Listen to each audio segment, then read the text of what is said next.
machine built for speed. No brakes, no gears. Acceleration that would leave a Formula One car standing. Like riding a rocket, not to 70 in 2 seconds. 4 laps, 4 bikes, 4 men start.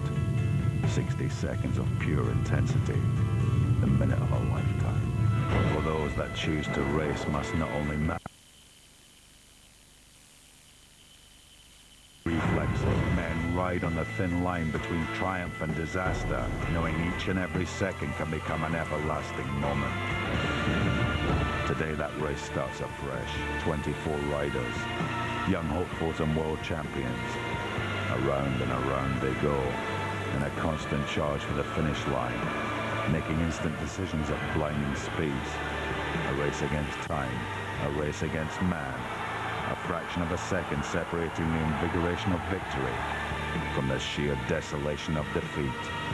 The minute of a lifetime. 1 minute to become a champion. No brakes, no gears, on a machine built for speed.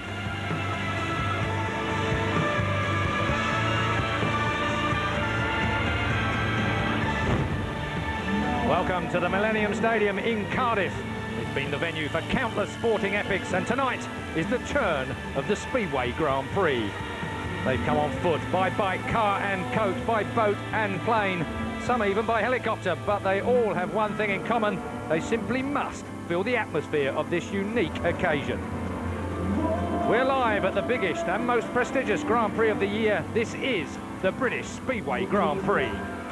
There's no show like it in Speedway. Over the next 3.5 hours, they'll be witnessing the best riders in the world battling to be the British Grand Prix champion. If you're a Speedway fan, there's only 2 places to be: here with us or at home watching on Sky Sports. Hello everyone and welcome to the Millennium Stadium. With me tonight, permanently here in the studio, will be Billy Hamill, 96 Grand Prix world champion. Billy, the atmosphere building over our shoulders, as ever, is absolutely fantastic, isn't it? It is. I mean, it's electric. I mean, this Grand Prix, I think this is the 4th running here at the British Grand Prix in the Millennium Stadium, and it's gone from strength to strength every year. And, you know, everybody's obviously enjoying the occasion. The track is building quite well as well now, isn't it? The track looks better to me as an outsider, of course, looking in from the studio here. Track looks like it's got a little bit better banking on it, looks like it's prepared fairly well, but of course the proof of the pudding is in the eating. Yes, that's right. But I think they've learned from experience. You know, they've you know, pretty much got it down to a system now, putting these temporary tracks in, and obviously they're improving vastly. So, like you said, it does look like the track's got more banking on it tonight. So, you know, I think we could hope for some great racing. What's the atmosphere here like? I mean, it is absolutely deafening. If you're wondering why we have our headphones on, it's because even in the studio here with our soundproofing, it's deafening in this studio. What happens when you ride out for the first time, out from the tunnel, under the protection, of course, of all that concrete, and you ride up that slipway for the first time onto the track? What's it feel like? It's pretty intense, and, you know, I think with all the noise, it's hard to keep your focus is the main thing. And, you know, I think, especially the British guys, they really soak up that atmosphere, and I think you'll see the pressure and the strain on their faces in particular. Obviously, the front runners as well, the guys, you know, up on the top of the World Championship table at the moment. Well, there are, of course, 5 British riders taking part tonight. 4 of them are old hands, but for one man, David Norris, this is the biggest night of his career.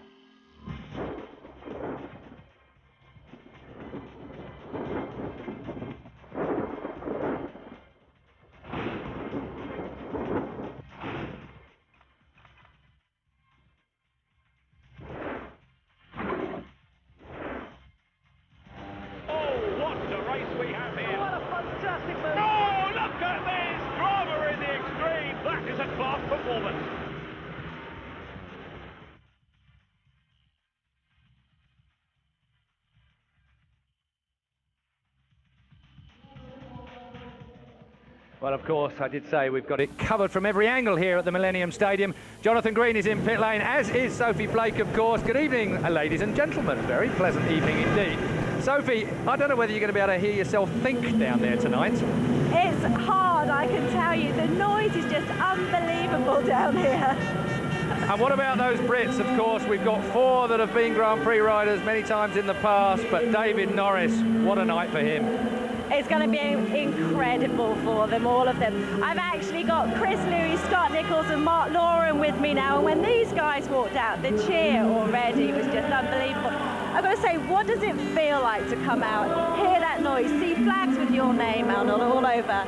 Oh, it's unbelievable, you know, with, like you say, you see so many British flags with our names on them, and the noise is just immense. I mean, Tony's banging out some tunes at the moment, but it's, you know, the air horn just override everything, so it's an amazing experience, and hopefully it'll be another good day for everyone. And an important question for the Brit fans and for your fans, how's your knee? Are you fit? Yeah, it's getting better every time I ride, you know.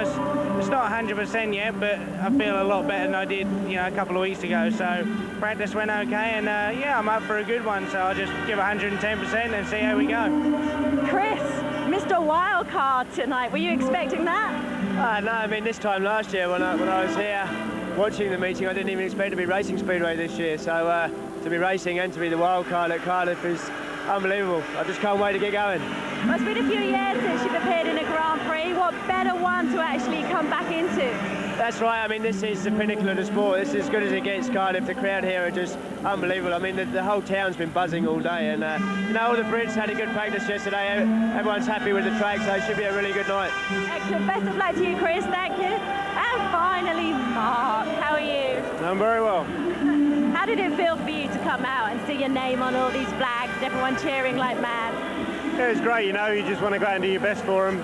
A lot of people here today, a lot of people supporting the English riders, so let's hope we all have a good day. Does it make you even more hungry to actually win this one? What do you think? Yeah, of course. You know, as much as you want to help everyone, you don't want to let anyone down, least of all yourself, so there's no bigger spur than to drive you on than seeing this lot. All right, good luck, Mark. We'll be cheering you on. Well, as you can hear, Tony Hadley's playing in the background. It's incredibly loud, so I'll leave it back over to you.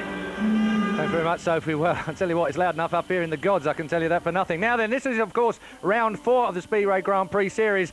The first 2 rounds were something to behold. We'll get the third in just a few moments. But first of all, let's remind ourselves of what it was like for the first 2 rounds of the GPs.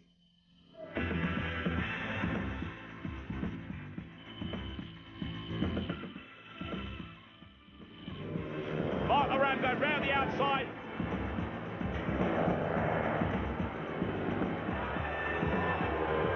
Richardson holds in. I can't believe I was just in there. Lee Adams made a dreadful start, very calmly worked his way through the second spot. Can Crump make it off the final? Yes. Anything. Oh! Lee Adams knows that he's the Swedish Grand Prix champion.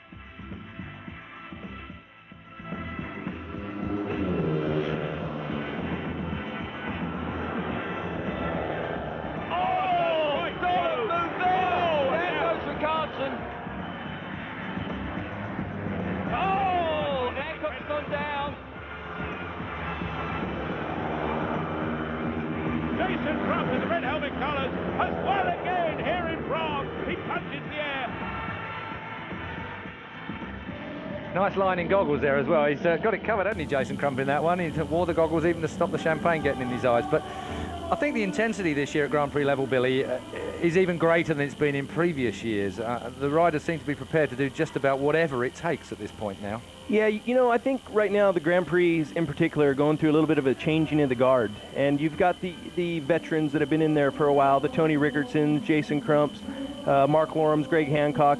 You know, those guys really think along the same lines, really. You know, there's a mutual respect between them, where I think the new boys are just so hungry and they're making names for themselves, and they're making mistakes, they're making enemies, but it's really produced some awesome racing for the Grand Prix Series this year. It's just been fantastic. Indeed. Well, if you thought the first 2 rounds were anything special to watch, then what about round 3? The European Grand Prix was in Wrocław, and it was an absolute humdinger.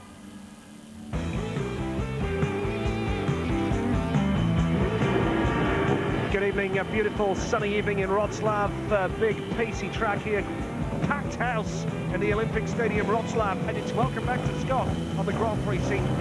Scotty Nichols has made a great start, the red lights are on. Andreas Johnson has made the better start this time. Scotty Nichols, he's relegated to the back. We can still do it, just have to be the hard way though. Oh, we've got a crash here. Scotty Nichols has got to hold his nerve under severe pressure. Wheel to wheel, Crump and Adams. Lee Adams has been struck by the mechanical gremlins. Here comes Gollum. It's a Polish 1-2 right now. Gollum and Hempel, the heroes of the hour. Niki Petterson then, the world champion, in control. Unfortunately, Scotty Nichols and Kyle Okinen have to go home. Balasek has just blasted his way past Greg Hancock, and he's putting pressure on Jason Crump here. Crump has that lead. Balasek is coming underneath. Balasek has taken the lead. The crowd are going wild. Lee Richardson, disappointing, has gone from first to third. And look at Tony Richardson pulling clear. We have got a real race on our hands now. Gollum pulling clear and looking very, very fast. And Niki Petterson has dived on the inside. The two British boys, unfortunately at the moment, trailing off at the back. Here comes Mark Loram. Has he done enough? Sullivan closes the door. It's very close there. Here comes Greg Hancock. What a ride from Hancock. Oh, he loses a bit of control. And here comes Bo Brell. Mechanical problems for Bo Brell. More drama in Wroclaw. Wonderful stuff here from Tony Richardson. Gets round Greg Balasek. Superb speedway. And he's lost it. Oh, he's gone. Sensational scenes here. Here comes Donnie Petterson now. And Gollum will return the compliment up the inside. He's got to take him wide. He takes him wide. Petterson will try and come back up the inside. Oh, what a finish there again. Victory for Pepe Protasevich. Jason Crump only gets third and he's out of it. Thomas Gollum has pulled out, and we're going to see Tony Richardson and Ryan Sullivan into the semi-final. Jan Petterson in blue has made a great start, so has Protasevich. And look at this from the outside, Garrick Hempel! Protasevich off the inside, Tony Richardson gate 2 in blue, Donnie Petterson gate 3 in white, and off the outside yellow and black, Garrick Hempel. The grand final of the European Grand Prix, and what a start from Donnie Petterson! Donnie Petterson has made the start of his life. What a result! That was an awesome, awesome speedway meeting.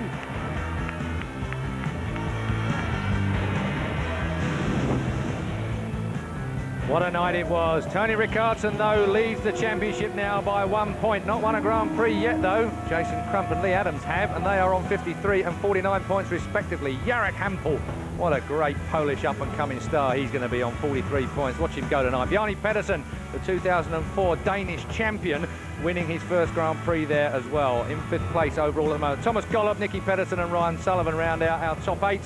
Lee Richardson, the best of the Brits, with Mark Loram in 14th place at the moment. Well, that's how it looks after round 3. This is, of course, round 4. The stadium is filling up. The roof is on, and that is because Speedway fans make so much noise. They don't want to blast out Cardiff, so at the moment, the roof is just about closed up here, and we're keeping our own noise in the stadium. And believe me, it is absolutely frighteningly loud as it is at the moment. Frighteningly loud, of course, are our commentators under normal circumstances. Steve Johnson and Nigel Pearson are your commentators, our excellent commentators that will be with us throughout the evening. But, of course, if you fancy something a bit alternative, press your red button and you can join Gary and friends.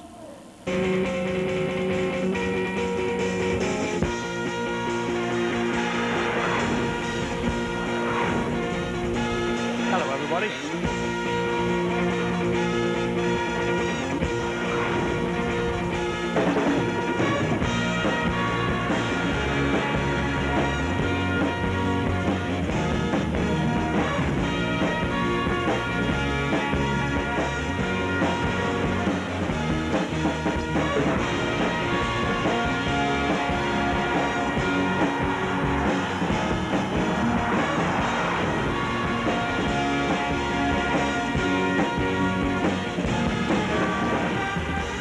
What a day you've got to look forward to. Simon Stead, Gary Havelock and Carl Stonehewer and Jody Marsh as well joining you. Hello, Keith, how you doing? Not as well as you, by the look of it. I'll tell you what, it's so loud here, we can hardly hear ourselves think, but we're up for a party tonight. Everything's, you know, we got the people in here, we're going to do some alternative commentary, and got my good mates, Carl and Sean, Dino's there, Jody, Graham Stewart's coming along. It don't come much more alternative than you, does it really, Gary? Well, you know what it is, Keith. Looking forward to tonight. We're really looking forward to it, and you know, I think the greatest thing we could have is about time we had a British winner here, so come on the boys, let's see it. Well, wild card, David Norris, a lot of pressure on him. What's your thoughts on that? I don't think there is a lot of pressure on Floppy, to be honest. He's probably having the best season of his life, and he's come here, you know, as a wild card, no pressure on. And I can see him going a long way, you know, I can see Mark doing well, Scotty as well. It's just about time, it's a 4th year running, and now, and it's about time we had a British winner. So come on, boys. Yes.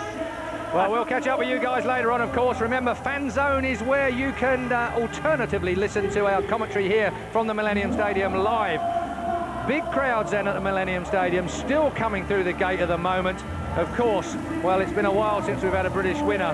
Mark Laram, though, was our world champion. He won his first Grand Prix as a wild card back in '99. Could it be a wild card that does it again tonight? Chris Louis and David Norris, of course, are our wild cards for the British team. But Mark Laram is in the best form he's been for some time. Can he carry it off for Britain?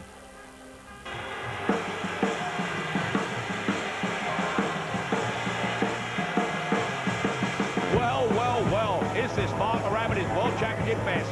Laram is a hero. Look at this, as Mark Laram, he will not give up. That is typical Mark Laram. What a brilliant ride yet again from Mark Laram. Mark Laram punches the air. What a night.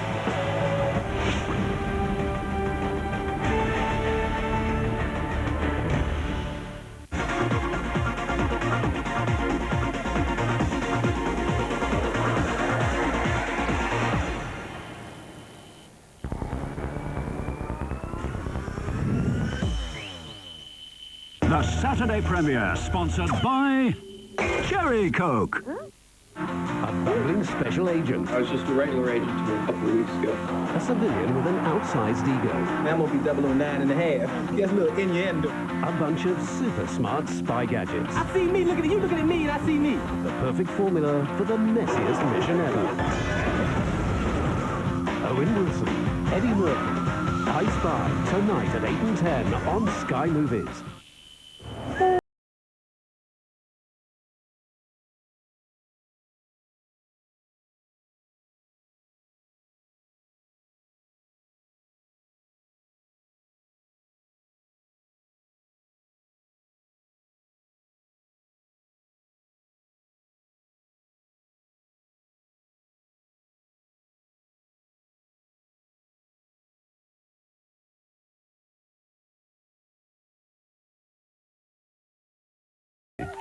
By offsetting, you'll save on your mortgage and could pay it off early. Visit if.com for details. Intelligent finance. Celebrate a century of the FIM, the summer family festival of world-class speedway. The World Cup brings an international carnival of fun and fantastic sport to Eastbourne and Poole. Fly the flag for your country as 8 teams fight for glory. Book your tickets now. Call 0870 4050 446.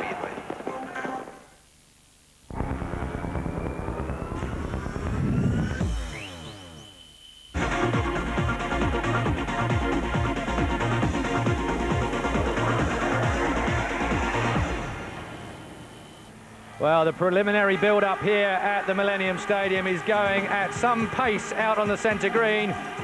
Feel the atmosphere, soak up the scenes here, and we've not had one single heat run here yet. That's what I want, a pint right in the middle of your picture. That's what it's all about here at the Millennium Stadium. Cardiff is an absolutely superb place to go racing motorcycles. Billy Hamill, 96 Grand Prix champions with me here at trackside. I tell you what, we looked out there just half an hour ago and we were wondering how many people were actually going to come here, but now it's really, really filling out. This looks like the best crowd we've had here at the Millennium Stadium since the first one. Yeah, definitely. I mean, look at all the Union Jacks too. I think every rider that's non-British is probably feeling a little bit insecure right now. I mean, the patriotism here is phenomenal too, and I think it shows. I mean, just the interview with the British boys down there, you could tell they look calm, relaxed, and I think they're going to be up for it tonight, so we're going to see some action. There's still somewhat half an hour to go, or getting on for half an hour to go before we actually start racing here, and they're still coming in through the turnstiles at the moment. The atmosphere around the whole city has been fantastic, hasn't it? It's just noise, and, you know, most of these people are making a weekend of this whole deal, you know, and, I mean, they come from all over the world.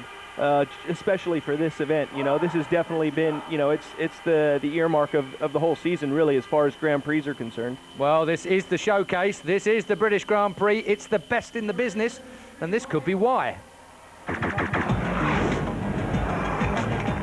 look at this!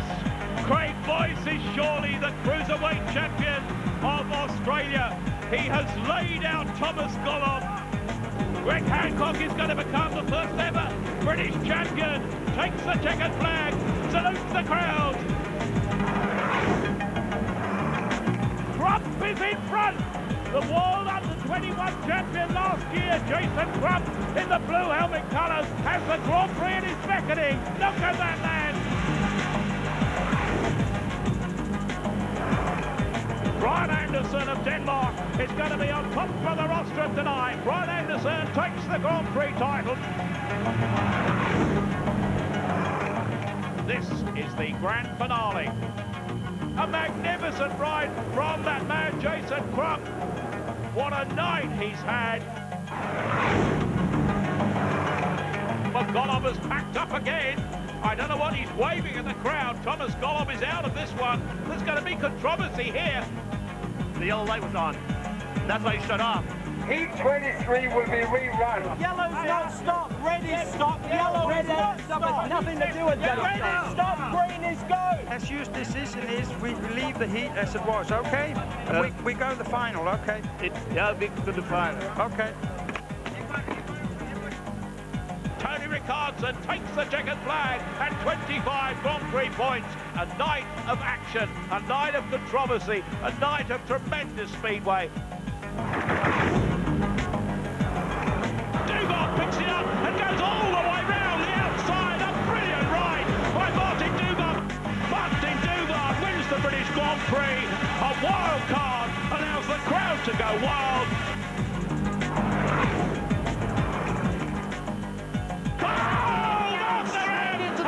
Safety fence.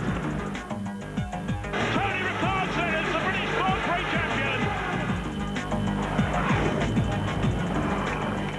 The man that wins this will win his first ever Grand Prix. Whoa, Ryan Sullivan's going to go from third to first. What a race by Ryan Sullivan.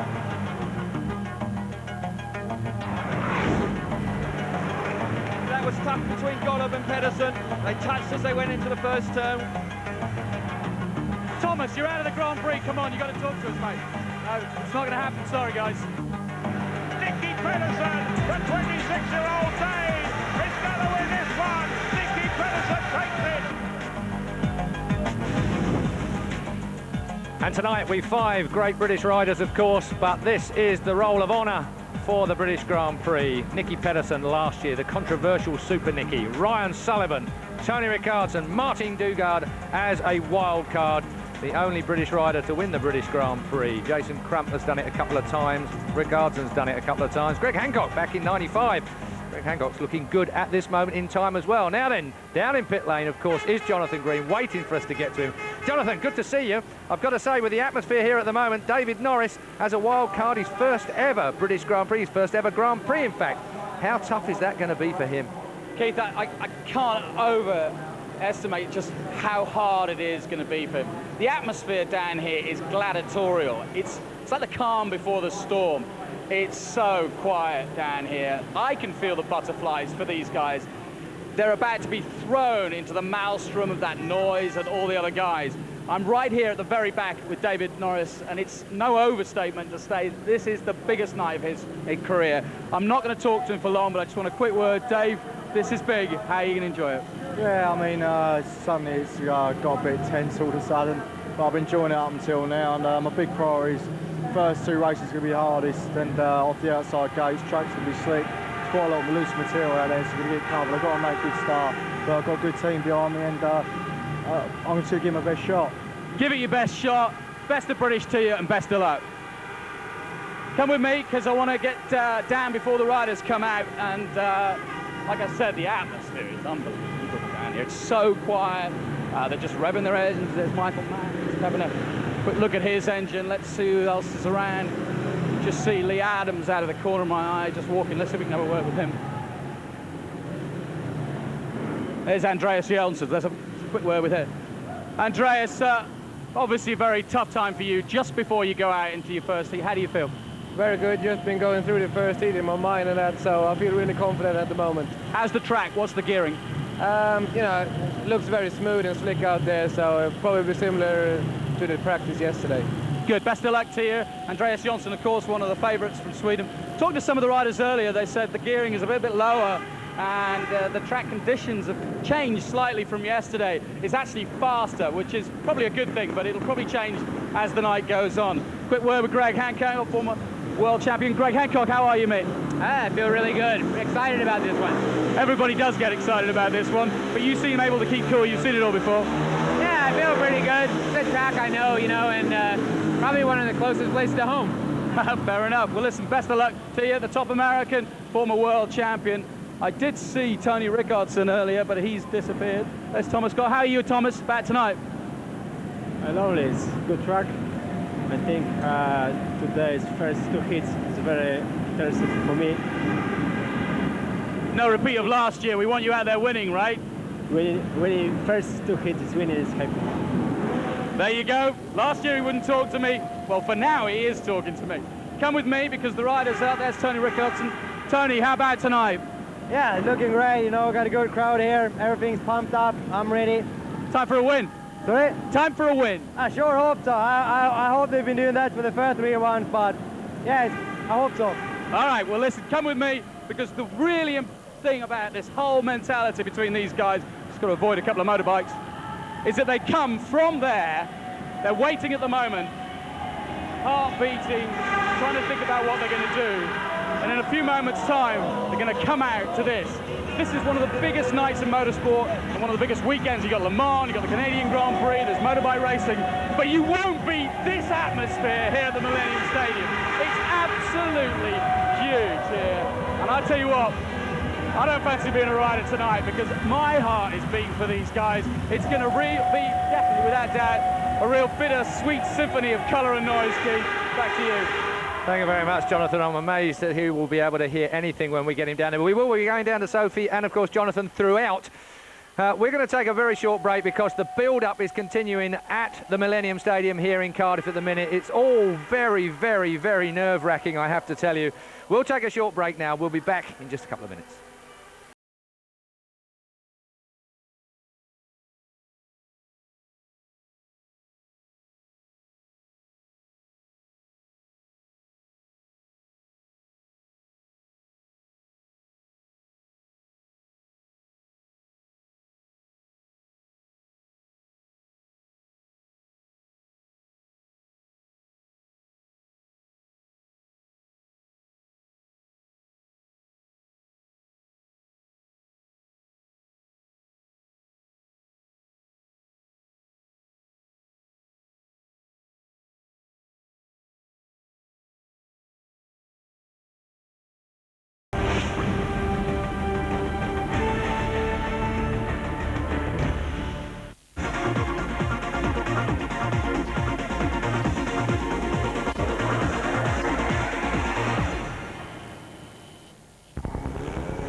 July on Sky Sports. Brazil challenge in the Copa America. Arsenal in the Amsterdam tournament. The NatWest series between England, the West Indies and New Zealand continues. The 2020 Cup. And Sri Lanka's tour of Australia. Counting down to the Olympics in Golden League Athletics. The Tri-Nation Series. World Championship Pool and Darts, the Las Vegas Desert Classic and World Match Play. European and US Tour golf, including the Smurfit European Open and the Buick Open. July on Sky Sports. It's unmissable. Tropicana. Juice me, man. Juice me. Tropicana. Nothing added, nothing taken away. To see if you could save up to £199 with AA car insurance, just ask. Call 0800 294 7777 or buy online. How do Esso refineries save energy? One way is to capture the heat and steam that would otherwise be wasted and use them. It stops a lot of greenhouse gas emissions. In fact, it's like taking 1 million cars off the road every year.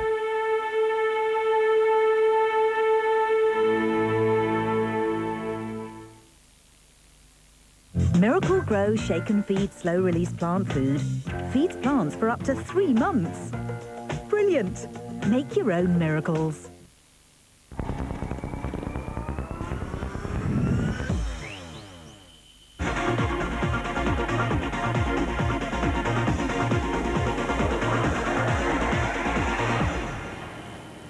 You're back live at the Millennium Stadium in Cardiff for the 2004 British Speedway Grand Prix. What an atmosphere, the biggest crowd ever we have here at a British Grand Prix Speedway meeting. We're trackside. Thanks for joining us, everyone. With me here is Billy Hamill, 96 Grand Prix World Champion. We've talked about the atmosphere, we've talked about the riders, we've talked about the track.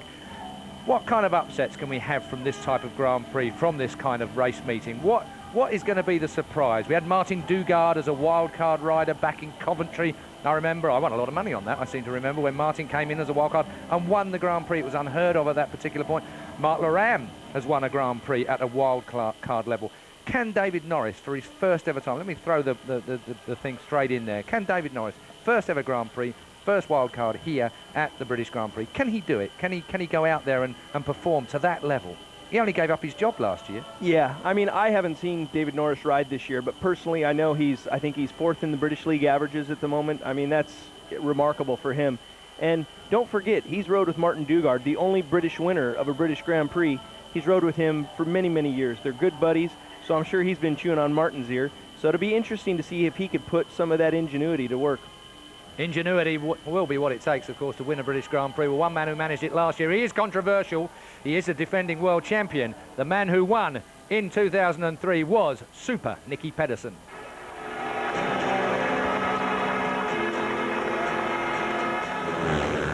Coming through is Niki Petterson. Oh, it's all glory on the last. Niki Petterson on the inside. Oh, he takes front wide. Oh, Petterson's out of control. He's off the bike.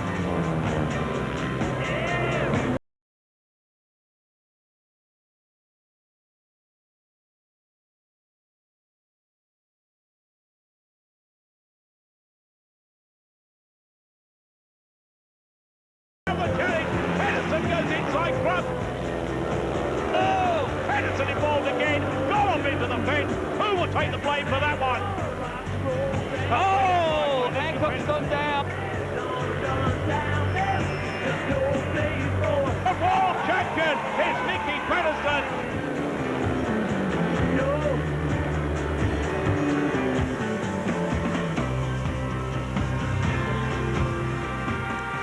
Well, your compatriot there, Greg Hancock, not particularly happy with Niki Petterson. He's a controversial character. Now, we were talking a little bit earlier before we came on air about Niki Petterson. You know, he gives it everything, doesn't he? It takes such a lot out of him. Can he perform ever at the level he did last year again this year, do you believe? Well, I think this year has definitely taken a lot out of him mentally already.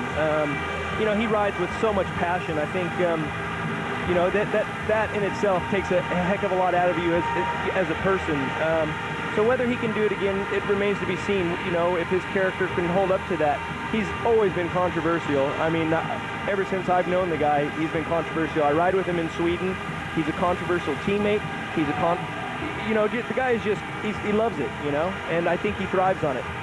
Well, these are live pictures, ladies and gentlemen, and I can tell you, if Billy Hamill sounded slightly halting there, it's because he's deafened by the sound here. Trying to concentrate on what we're doing here at trackside is going to be virtually impossible if it carries on at this pace. There are fireworks. There's Tony Rickardson, former world champion, here as well, being ridden around the track, presented to the vast crowd here in the Millennium Stadium, the biggest we've ever seen at a British Grand Prix, I should say. And Mark Loram there as well, number 11, Mark Loram. He'll ride off at number 11. He's out I'm just looking to see what heat he's going to be out in as well. Marc Laram. So Marc Laram will be out in heat 4. Now let's take a look at these heats. That's when the Brits are out. Heat 1 is Scott Nichols and Chris Louis. Chris Louis wild card. Scott Nichols off blue. Chris Louis off the outside in yellow. David Norris in heat 2 off the outside. Lee Richardson in heat 3 off of blue. And Marc Laram heat 4, as I was just saying, but he's off the inside in red. So these are the qualifying heats for the Brits, or most of them anyway. That's how it looks at the moment here in the Millennium Stadium. As the riders dismount, Marc Laram. Billy, Marc Laram's been riding real well this year. He's looked like the racer we know and love. And I'll stick my neck right out very far here. I think this man is up for it tonight. Yeah, he looks very relaxed. He has been on form as of the last couple of weeks in particular. So, I mean, if Mark's going to do it, tonight would be his night. And I think everybody in this place would just...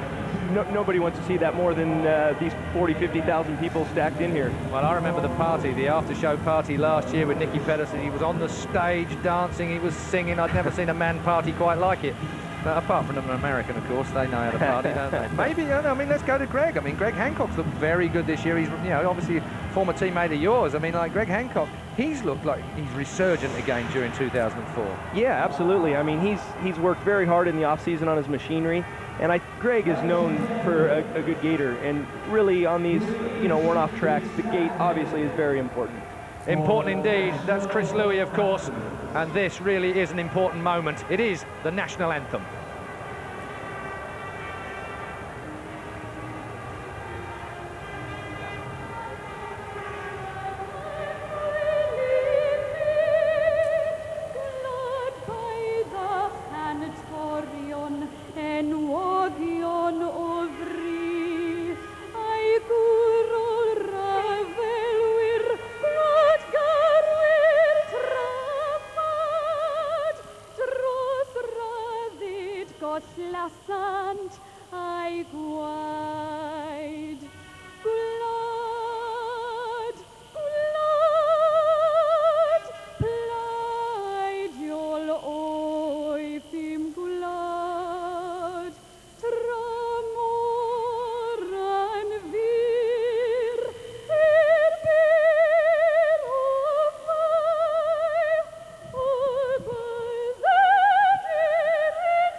Ladies and gentlemen, one more to go.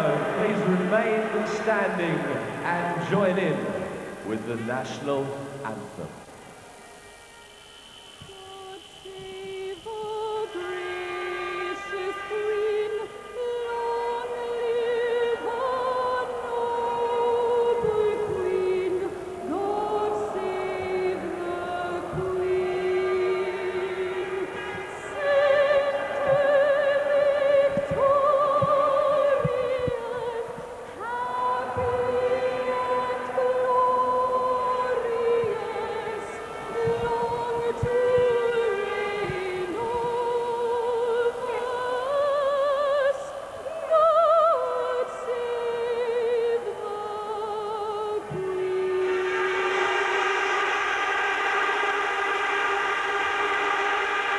Absolutely fantastic atmosphere here. We've said it probably too many times already. It is the FIM Fiat Vans British Speedway Grand Prix at the Millennium Stadium. Chris Louis then being presented to the crowd at the moment.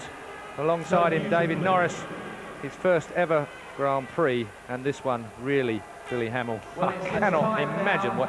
You were saying to me a moment ago while we were listening to the national anthem that this night could be over for some of these guys in just a couple of minutes of racing. Yes. And the build-up to this has been huge. The expectation is huge, and yet it could be over so quickly for the British riders. All you got to do is look at the tension on these gentlemen's face. I mean, it's phenomenal.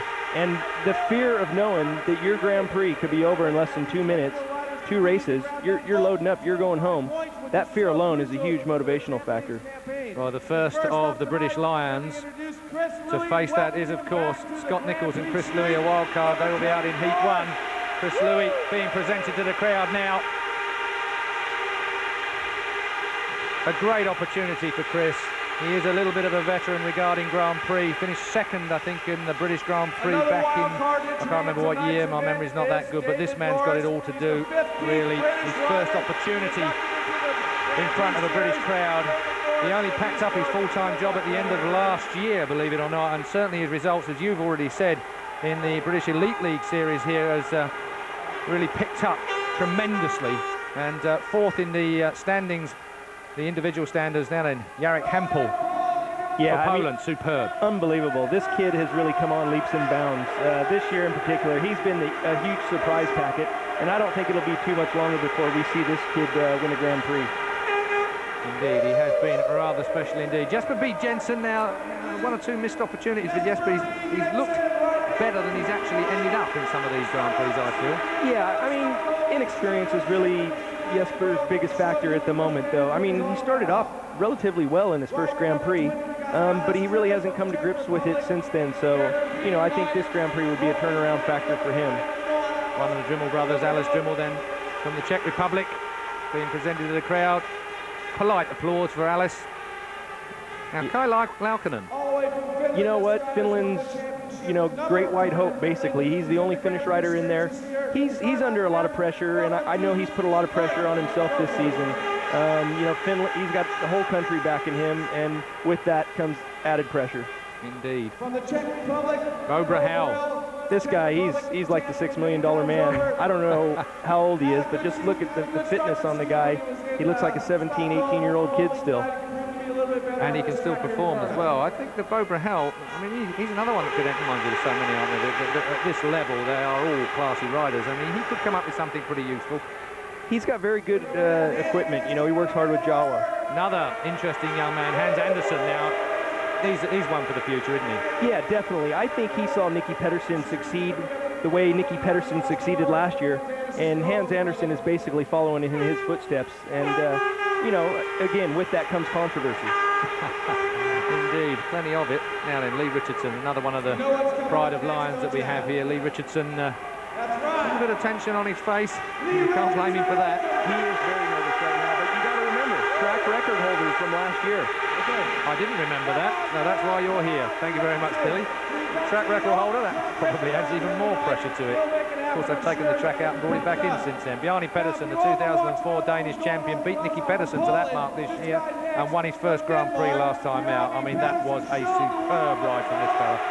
This is the most beautiful thing about the Grand Prix. We've had these surprise packets. You know, it's a little bit of the changing of the guard. And again, he's one who wants to make a name for himself. I like the series over Grand Prix. The individual finals, of course, was about it being done on the night, but the Grand Prix is spread over the 9 rounds that we have now. Give you a true world champion. You don't just have to perform on the night, you have to perform every night. That's it, and that's what makes the Grand Prix so special. Lucas Drimmel, next up again, brother of Alice. Really hasn't found his form, you know, suffered that horrific injury last year. I believe it was in Krško, Slovenia. And I don't, you know, he's still struggling from his injuries, I believe. Peter Protasevich. Now. Pressure. Yeah. You know, I mean, he was under pressure in the last Grand Prix in Poland. You know, and it used to be his home track, his home sort of town. But so I think he'd probably enjoying this more than the last one. Come on, Mark Laram. Mark Laram, I have to say, despite the amount of what's heaped on this man's shoulders at the moment, our only former Grand Prix world champion, kind of lost his way on the centre green there, but he won't lose his way when he gets to turn 1. He's just digging on it. You know, he's been there, done it, you know, and he's out there relaxed right now. He looks it. He's very relaxed right now, and I think we can expect, you know, the classic Mark Laram tonight. He's a real racer, as is Andreas Johnson from Sweden, of course. Ryan Sullivan, the Aussie now. I mean, at this point last year, I seem to remember he was leading the World Championship. Yeah, he wants a world championship, and I can tell right there he's putting a lot of pressure on himself tonight. So it'll be interesting to see how he handles that and if he succeeds. A lot of support here in the Millennium Stadium for Ryan Sullivan. So the Australian then moves off. Rune Holte from Norway. Struggling with a little bit of a neck injury. I know he was a question mark for this Grand Prix, but you know, Rune Holte, you know, he can gate with the best of them. Gates are what made prizes here, of course. Scott Nichols now, just a couple of years ago, 2002, I remember when he joined the Grand Prix Series properly. And really, tremendous support here, a lot of expectation of this young fellow. He's still only 26 years old now. Scott Nichols, injured for quite some time, came back at the last Grand Prix, went out and controversially in my view. He is a tough cookie, I'll tell you. I mean, the scars that guy has just from a couple of weeks ago is phenomenal, and he's very, very tough character. One of my favourite riders, Thomas Golub, controversial again, but always, well, entertaining, I think we can say. And he looks, he spoke to Jonathan a little bit earlier on in broken English, and he might be up for it tonight. He's really changed his ways. You know, a little bit of the Niki Petterson syndrome of his early years, and he's learned to change his ways, and he's mellowed out quite a bit. Greg Hancock always can be relied upon. He's had a couple of, well, big meetings lately. I think he's due for a Grand Prix win. I think he'll definitely be in the A final tonight. Lee Adams, likewise, I believe he will be as well. Likeable Lee Adams, lovely bloke, and won the first Grand Prix, of course. Jason Crump next to Tony Richardson. Lee Adams, probably the smoothest rider out there. He's just he's a pure natural talent. Never heard a bad word about him. Tony Richardson then. How many times a world champion? 5. Tony Richardson from Sweden, still the professor. Yeah, just a class act and very hungry, and you know, wants to win a Grand Prix. Not as hungry as this guy though. Jason Crump, well, he said he was more laid back than ever. Well, not that we noticed it in some of the pit shots that we've got of Jason Crump. Likes it here as an adopted home, of course, for him. Born in Bristol, but he is Australian. Niki Petterson, the bad boy of the Grand Prix paddock, and just about any other paddock come to that. Super Niki is known as.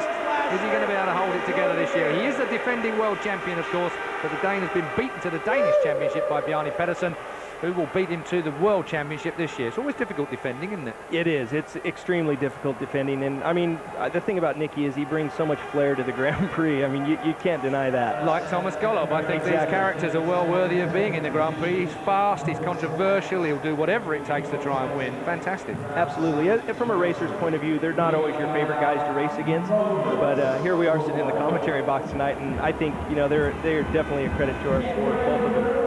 So then we're looking at the moment. Heat 1 will be Greg Hancock, Scott Nichols, Hans Andersen and Chris Louis. Not an easy heat, the first one to warm up with at the moment.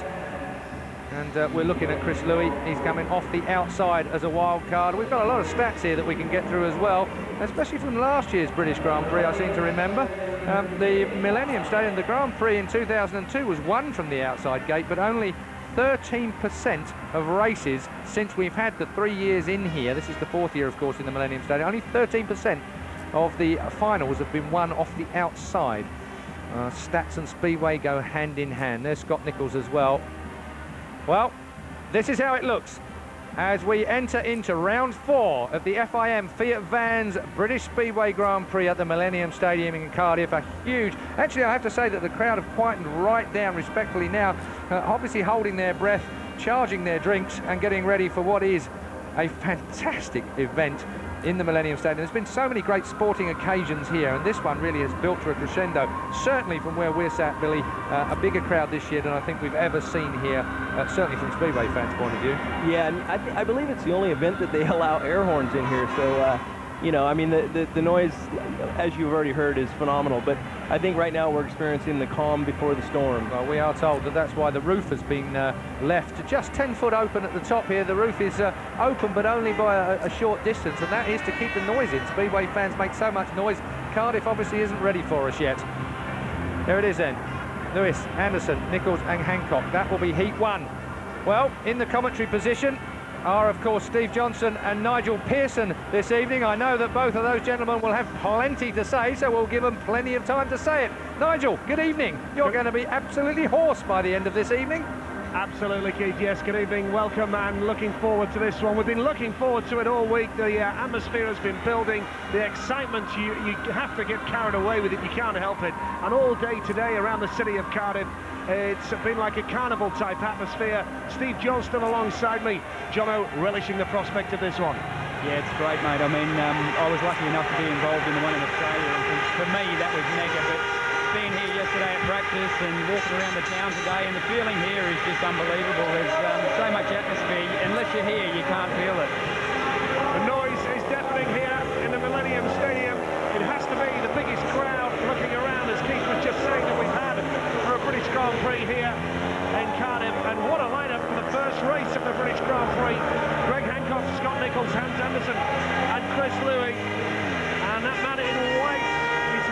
Petterson, who we know can perform at the highest level in World Speedway. This the 65th Grand Prix since the launch of the series in 1995. This the 4th of 9 rounds, and the current series leader, Tony Richardson, the 5 times world champion. Here's your lineup for the first race. Greg Hancock off the inside in red. Gate 2 in blue is Britain's Scotty Nichols. Gate 3 white, Hans Andersen from Denmark, and Chris Louis off the outside in yellow and black. The British wild card. Great to see Chris Louis back on the world stage, Jono. It's unbelievable. You know, he had 2 seasons out, a couple of bad injuries, and then all of a sudden he's back here as a wild card at Cardiff. So fair play to him. I really hope he can do well for the Brits and well for himself.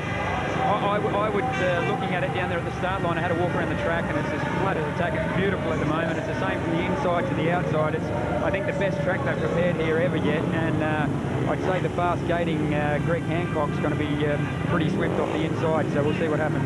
Greg Hancock is certainly a fast starter, as we say, won the World Crown in 1997, rides for Oxford, Silk Machine in the Elite League. This, the first race down, the nerves will be jangling at the start line. The 2004 British Grand Prix from the Millennium Stadium in Cardiff. A bike draw, oh, and we've got drama already. Just the rider in white, Hans Andersen quite clearly there. Was moving at the start, but there's no red lights on. The race continues, the referees allowed it to go. Hancock has that lead with Scott Nichols second. Hans Andersen is third, Chris Louis at the back. We said that Greg Hancock would be fast off the inside. Here comes Scott Nichols now on the inside. Scott Nichols down the back straight. We've got a race on here in the very first race of the British Grand Prix. Like I predicted, I mean, Greg shot out the start there, but Scotty made a great one off too as well, and he's got the speed there. Scott's got the bike hooked up, but it's just so difficult around here early on. The track's even from inside to outside to pass, but he's definitely having a go. Greg Hancock has that lead going into the final lap of the first race. Scotty Nichols second. Third in white is Hans Andersen, and Chris Louis trailing off the back. Scott Nichols looks quicker down the back straight. Scott's got so much speed, yeah. He's really, the bike's hooking up for him, and he's chasing Greg now. Look at him go. I mean, he's going to... Unbelievable. Another lap, and I feel he could have maybe done something there. One more lap, yeah, could have been different. It was a great effort from Scott Nichols. Greg Hancock takes that victory, with Scott Nichols getting second spot, and he'll be happy with that, because he will progress through to heat number 8, which is not an eliminator, and already the last 2 in that one will have to go into an eliminator in heats 5 and 6. So you got to keep in mind as well that, you know, Scotty's only really came back sort of 10 days ago from that bad injury, and he looks like there's nothing wrong with him. It was incredible what he had done to his leg with a skin graft and ligament damage, so fair play to him racing like that again. It's the old Scott Nichols. Greg Hancock, Scott Nichols, Hans Andersen, Chris Louis, the finishing order in heat number 1. It looked at the start as though Hans Andersen might have been moving there. The referees allowed it to go, though. Yeah, pretty lucky actually for Hans, I think, because the way I saw it, I thought it was going to be, there could have been an exclusion or definitely all brought back, but they took off, and he ended up finishing in front of Chris there. He was quite lucky to get away with that, I think. And I was watching the start as well with Greg. Greg off one actually moved a bit. As soon as he whacked the gas on, whether his flaps was dragging or something there, he was very, very close to the curb on gate 1, and he just seemed to drag forward a bit, but he didn't, he managed to hang on to it and get out. The track looks lovely and smooth. They were really flying there in heat number 1, and the track does look as though it's like a billiard table almost. It's brilliant. It's flat as a tack out there. It is as smooth as a billiard table, and I think early on in these early heats that side's definitely going to be the advantage until, if the dirt does move out a little bit, the guys on the outside are going to get a better run, but the quickest line at the moment is around the curve, as we saw. Let's get some reaction with Sophie. There with Greg. How did you feel doing that first race?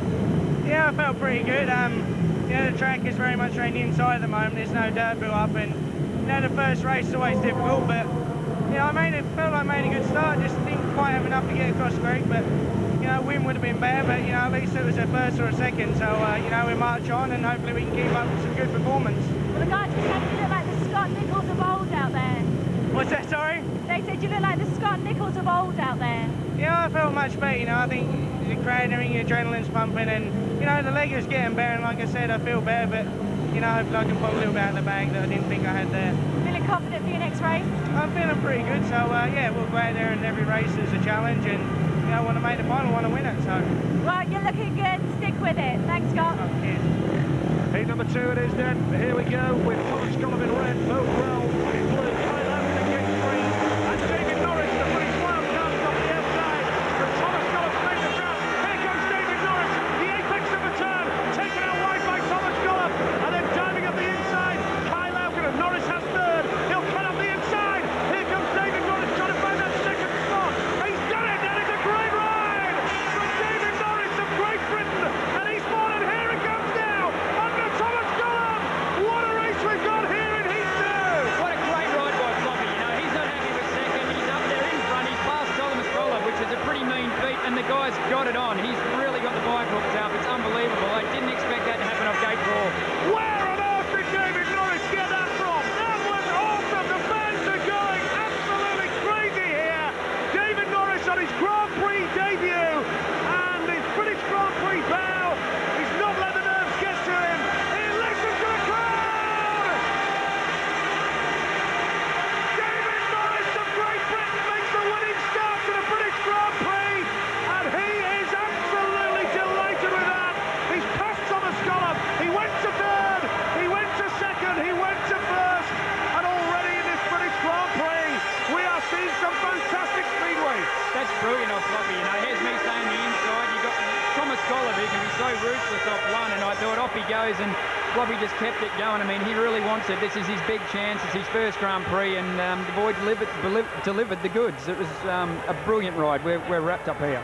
Well, what a race it was, Seat number 2. Full credit to the track as well. It just shows that they've only had 5 days here to put this track in at the Millennium Stadium. Norris, Gollum, Brell, Laukkanen, the result of Heat 2. And they've only had 5 days to do the track, but my word, it's got off to a great start. He didn't only pass Thomas Gollum, he actually pulled away a bit as well. So hopefully, you know, if the track doesn't change too much, Floppy's going to have the setup going all night. It was brilliant. Very clever use of the inside line from David Norris. Here we see the overtake, or the pass on the inside.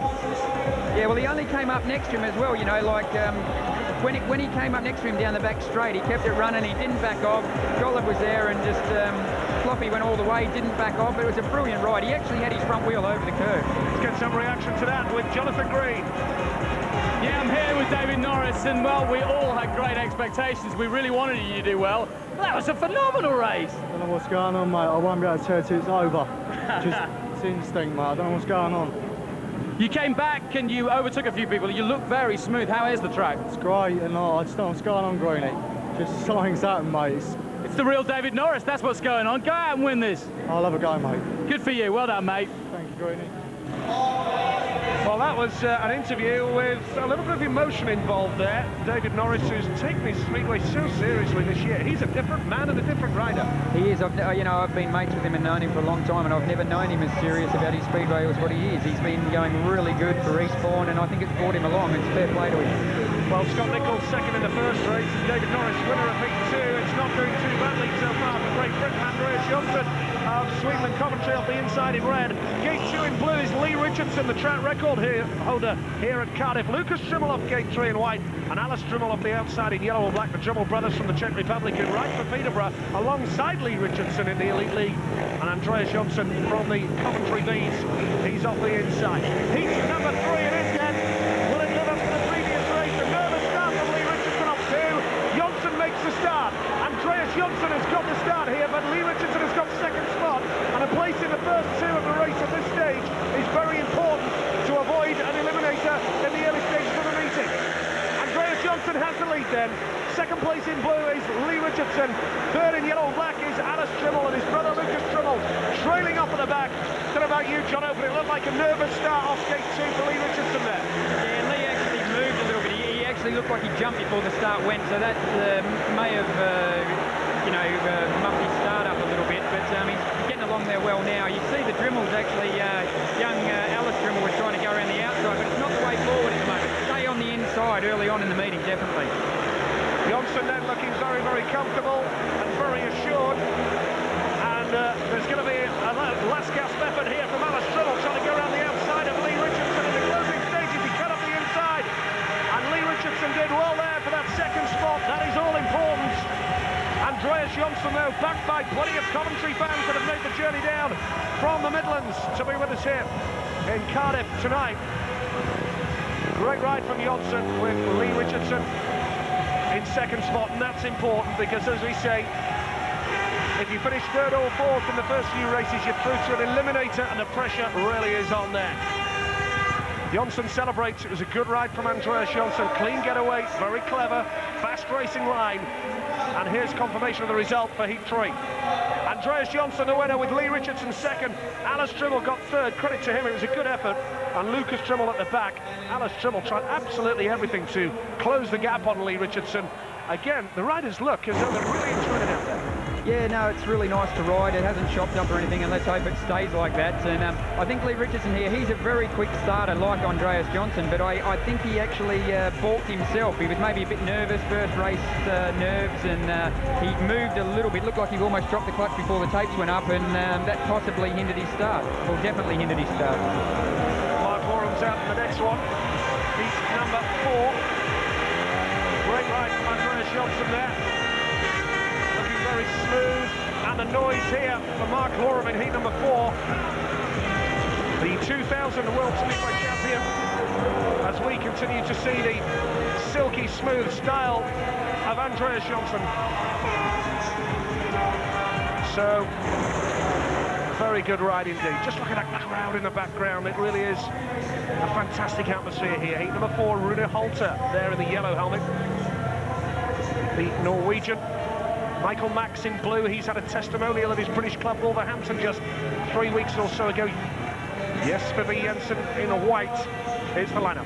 Mark Lorham off the inside in red from Great Britain. Michael Max, gate 2 in blue from Sweden. Jesper Jensen of Ipswich in Denmark, gate 3 in white. And Rune Holter, yellow and black off the outside from Norway.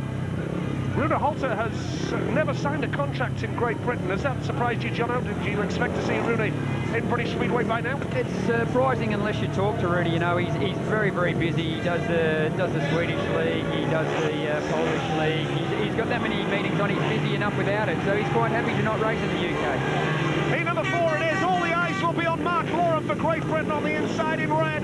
We know that he remains one of the top riders in the world on his day. He's spectacular to watch. What will happen in Heat 4? Most off the inside have made the start, and here comes Rune Holter. Rune Holter will go wide around the outside, but Mark Lorham's held his nerve.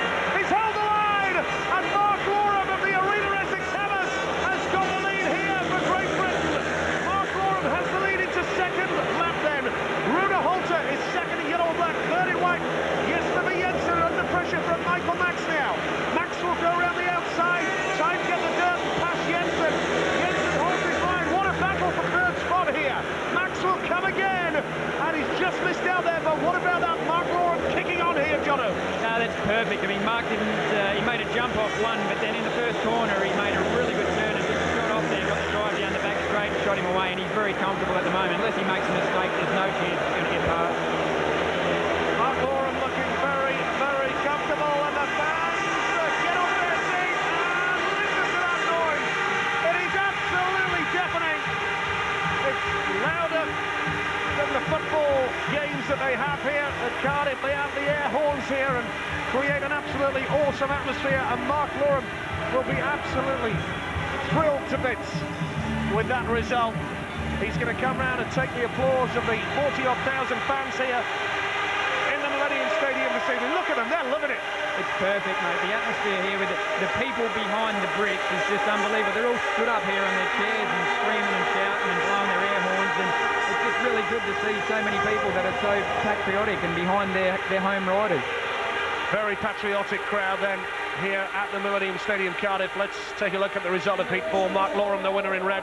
Rune Holter, second in yellow and black.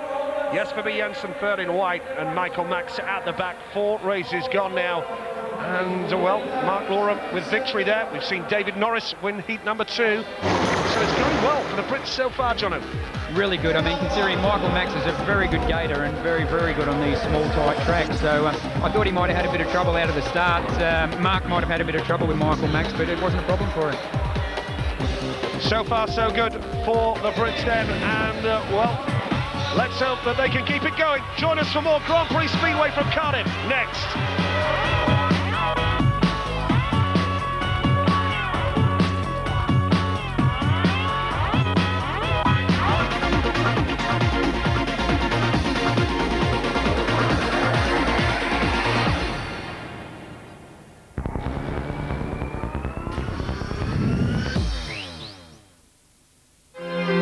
blood feud between creatures of the night has raged for the last 600 years. The war itself had become more perilous, but our orders remained the same. Hunt them down and kill them off, one by one. You have broken the covenant. You must be judged. We have a serious problem. Get down! Underworld, now showing on Skybox Office.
This is the British Speedway Grand Prix from the Millennium Stadium in Cardiff, and what a way to start our entertainment tonight. 4 heats are over and done with. Heat 8 will see no less than 4 British riders pitched against each other. It's not an eliminator though, thank God for that. Now then, down in pit lane at the moment, the man who won the last heat is with Jonathan Green. I'm here with Mark Laram, and just the start you wanted, and the track looks as though it suits you. Yeah, it's going to be hard to pass, so I had to make a good start, so I'm quite pleased with that. What is the nature? Is there anything you're going to change, given that you've now seen it in anger? No, I won't change anything. I think I've just got to get out and race it. How did you enjoy that response from the crowd? That was fantastic. Response is great, you know, but you just want to keep winning and not letting them down. Okay, well, don't let them down. I hope you don't anyway. Best of luck, well done. Thank you. Very well done there as far as Mark Laram's concerned. Billy Hamill here. I have to say, 4 heats down, I mean, heat 2 will be remembered by British fans for just about forever. David Norris to win in the style that he won it in. His motor looked quick, his 4-lap time was superbly fast, and even Sam Amalenko doing the track commentary was absolutely astounding. Very good time on the track. I mean, obviously, best moment of his life, best moment of his career, by far and above, I would imagine. I mean, the response he got was phenomenal. I mean, the poise he showed. You know, he got pushed wide in the first turn. He came back. He didn't lose his cool. That's extremely hard to do on this type of track. You know, it's easy to run it in too hard into these corners. Well, 2 British winners and one that finished second in heat 3. It was Lee Richardson. He's with Sophie. Lee, well done. Were you happy with that ride? Yeah, not too bad. The bike spun a lot off the start when I dropped the clutch, and I was spinning a bit, but Andreas was holding me up a little bit there, and Lucas was right behind me, but yeah, second's as good as a win, really. How are the nerves holding up? Yeah, it's not bad, you know. I think the track's going to cut up a little bit as it goes on, but you know, it rode all right then, and just got to get the bike set up for it. Is the track very different to how it was yesterday for you? Yeah, it's a little bit. It always is. It's hard to go off. Sometimes when you practice, it's hard to determine how it's going to be on a race day, but it has changed a little bit, but we're trying to alter the bike, try and compensate that. I didn't get to chat to you at the beginning. How did it feel like to go out there with all those fans there? Ah, it's awesome, isn't it? That's like the best feeling ever, and sends a complete shiver down your spine, especially when they play the national anthem as well. So fantastic. I've just got to keep going now. Well, it's unbelievable. I hope you have a fantastic night. Thank you, Lee. Thank you very much. Cheers. So Scott Nichols second in heat 1. Chris Louis somewhat unlucky in my view when Hans Andersen touched the tape in heat 1. That might have put him off. So I think Chris Louis, we're going to see the better from him in his next ride out. He will be out in an eliminator, of course, the only Brit that's going to be in an eliminator, and that is in heat 6. Just after this one, in fact, heat 5. Steve Johnson and Nigel Pearson are in the comms at trackside. Well, how was that for you, gents? Well, we're just about getting our breaths back after the first 4 heats, Keith. It's been awesome so far. Here's the lineup for Heat 5. Hans Andersen off the inside in red, Alice Trimmel gate 2 in blue, Kyle Laukkanen gate 3 white, Michael Max off the outside in yellow black. 3 of these riders appearing in the British Grand Prix for the first time. Hans Andersen, Alice Trimmel and Kyle Laukkanen, the 3 inside gate positions here. All 3 of them making their British Grand Prix debuts. 2 of the riders are going home after this one. It is an eliminator. 3rd and 4th will go out of the British Grand Prix and collect just 1 and 2 points respectively from the British Grand Prix here in Cardiff. Heat number 5 it is then, a high pressure race. Good start from Hans Andersen on the inside. He really has taken advantage of that inside gate position, and here comes Michael Max around the outside. That's a brave move, but he's going to come under pressure from Alice Trimmel. Trimmel will go wide. Max has gone to the back now with Laukkanen in 3rd. Max will again try and come on strong, and Max has lost it. Oh, there's almost a collision there. And I'll tell you what, Kyle Laukkanen did very, very well to stay on the bike. Very lucky there. As Michael Max went into the corner, he picked up an extra bit of grip that he wasn't expecting, and like you say, very, very lucky or good riding by Kyle Laukkanen to not run straight into the back of him and come off. We've got a real race on up the front here as the man in blue, Alice Trimmel, goes wide. Hans Andersen will try and come back up the inside. Here he comes. It's strong, it's tough racing, but the boys hang on in there, and Hans Andersen loops coming out of the second turn in the last lap, and these 2 boys are heading on through now. They survive. Alice Trimmel and Hans Andersen survive, and Kyle Laukkanen and Michael Max are out. They will be devastated, particularly Michael Max, who beats the world's best riders week in and week out in league racing, but can't seem to get it right at Grand Prix level. Max and Laukkanen, their night is over after 5 heats. But celebration for Alice Trimmel, former teammate of yours, Jono, at Oxford. You know what he's capable of. Great ride by him. You know, Alice has been up and down, but when he's having a good night, he can beat the best of him. And his form and Lucas's form has probably been down a little bit at Peterborough lately, but when they're on the gas, they've got great equipment, they've got a good team, a good backup, and they can do the business, as they prove. Confirmation then that Alice Trimmel wins heat number 5, 2nd place Hans Andersen.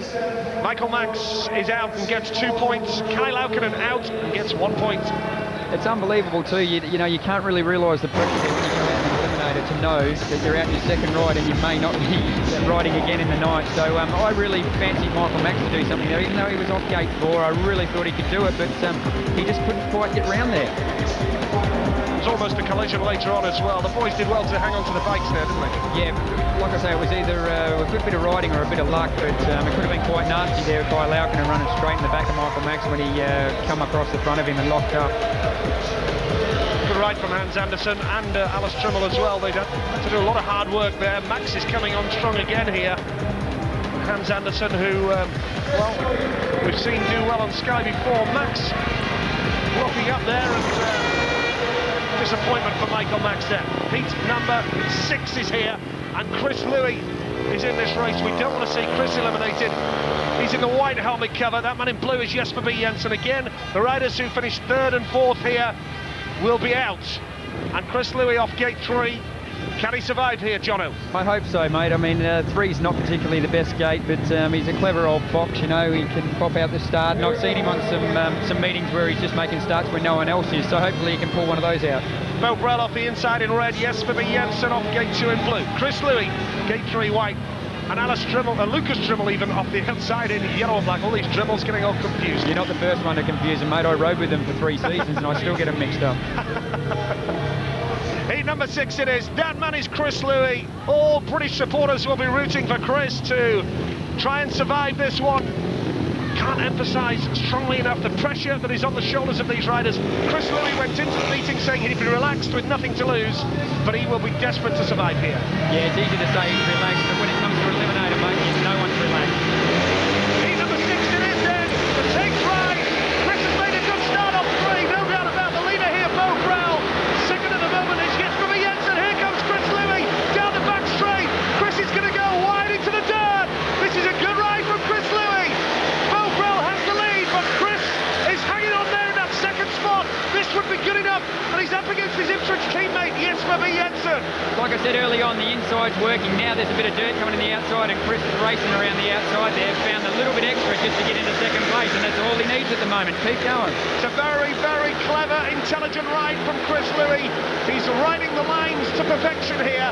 Beau Brel, a vastly experienced rider, the 38-year-old Czech Republic man, not currently in British Speedway, but still capable of doing the business. And this will be a terrific effort from Chris if he hangs on, because he's coming under pressure now from Lucas Trimmel. Lucas Trimmel will go high, wide, and into the dirt, but Chris Louis has done it up. And the fans celebrate there because we have another British survivor. Chris Louis will move on to heat number 11, and that will be a fine, fine achievement for Chris. He said he was relaxed going into the meeting, but you can see there from his reaction how much that means to him. Full credit and respect to Chris Louis. Again, a fascinating race. The riders trading places, but ultimately Beau Brel and Chris Louis survived. Only the tough survive, and Beau Brel and Chris Louis were tough there. And full credit to Chris because he came under pressure from both Lucas Trimmel and Jesper B. Jensen. It was a fascinating race. You couldn't take your eyes off it. Brel, Louis, Lucas Trimmel got third. Jesper B. Jensen got fourth. So Jensen picks up only one Grand Prix point. He'll be gutted by that. And Lucas Trimmel, who hasn't found any sort of form or consistency this season, he picks up 2 Grand Prix points. No, it was a great result. I mean, the two of the oldest guys in the Grand Prix, and that's where a bit of track craft comes into it. You know, you got the younger guys that can screw it on, but the track craft is what matters. Well, Chris Louis celebrating, and he's in the pits with Jonathan. Yeah, he's just getting his hat on, and Chris, just what we expected from you. Yeah, having a go. You know, the outside gates, they're not as bad as I think we all thought they were going to be, but it's a little bit of a struggle in the first turn. Smart race by you, satisfied with second, and that's where you needed to be. Yeah, I tried for a couple of laps. I felt more comfortable if I was in front, but I couldn't get by him, so I had to just sit behind him. Last year he was standing on the front corner. Beats that, doesn't it? Yeah, it's better riding around it. Well done. Thanks a lot, Jonathan. Well done to Chris Louis. This time last year, big question marks over whether he'd ever ride a speedway bike again. And here he is in front of 40,000 plus in the Millennium Stadium and through to race number 11 and a third race of the night for Chris Louis in a British Grand Prix. We're up to heat number 7 now. It's so far so good for the Brits. None of them here, but we look forward to the next one, heat 8. 4 British riders in that one, but this is heat 7. Greg Hancock off the inside in red from the USA in Oxford. Coventry's Andreas Johnson, gate 2 in blue. Thomas Gollop from Poland, gate 3 in white. Rune Holter outside in yellow and black. This is not an eliminator. Whatever happens here, these boys will progress through to later races. Yeah, I'd have to, same again, Greg's off gate 1, very fast gate. All these guys are good gators, but Greg will be plugging off the inside there, I would think, and then I think he'll go a little bit wider than he rode the race before, but I could be wrong. We'll see what happens. Terrific Grand Prix so far here then. 6 races gone. And watch out for that man, Greg Hancock, on the inside there in yellow and black. Rune Holter. 4 of the world's top riders here doing battle in heat number 7. Hancock's made a good start off the inside, as we predicted again, Jono. Greg Hancock is there. Andreas Johnson coming round the outside with a great swoop. Andreas Johnson, his former Coventry teammate then. He has that lead now. Greg Hancock second. Thomas Gollop is third, and Rune Holter trailing at the back. It was a quick start from Hancock, but full credit to Johnson. He went wide, got the drive, and he's getting his rewards here. Great start by Greg, but like I said before the start, the tape even went up, that he was going to have to make it maybe move a bit wider because it is moving out now, and that's what Andreas did. He hooked the wheels up, coming out to the back second corner, shot down the back straight, and that's where he got all his speed from. The racing line is definitely coming wider and wider. Tell you what, Jono, I haven't seen a bump in this track yet. It is as smooth as a billiard table. It's perfect, flat as a tack. I mean, yesterday the guys did so much practice and so many starts, and it just started to run up a bit, but fair play to the track guys. They put on a brilliant track, but it looks great to set up here. I think I spoke to a few riders yesterday, and they all agreed it's looking really good. Andreas Johnson looking really good as well there in heat number 7, taking that victory from Greg Hancock second. Thomas Gollop got third spot there, and that means that Gollop will go through to heat number 11 in the red helmet colour, but Andreas Johnson and Greg Hancock strengthen their positions in the British Grand Prix, and we are a matter of minutes away now from an all-British heat number 8. 4 Brits coming up in the next race. That is going to be something special. Andreas Johnson, the winner. Greg Hancock, second in red. Poland's Thomas Gollum, third in white. Rune Holter, last in yellow and black. And again, Greg Hancock off the inside, lightning pace away from the start. Great start, but he maybe kept it down a little bit low, you know. You look here where it's shiny and it's quite slick. His back wheel was going right across the bit there where there's no dirt. And he's coming around the corner fine, but Andreas just hooks up a bit on the grippy stuff and bang, shoots him. There you go, down the back straight, and all of a sudden he's got a couple of bike links off Greg when he hooks it up. Great shots here. It just underlines the skills of these boys. When you see shots like this, the skills involved in control of the machine, trying to get maximum power. And listen to that noise now, Jono. 4 British riders here. Mate, this makes the hair stand up on the back of your neck. I mean, the best thing about this is it's not an eliminator, because it would mean 2 of the Brits would be going home. But at least, you know, it's great with the crowd getting behind all of them. But I mean, who do you barrack for here? The good thing is here, it is not an eliminator again, so whatever happens in heat number 8, 4 British riders, and all of them will still progress to later races. So nobody's going home after this one. Heat number 8, though, the pride of Britain, the Battle of Britain it is. David Norris off the inside in red. Gate 2 in blue, the 2000 world champion Mark Loram. Gate 3 in white, Scotty Nichols.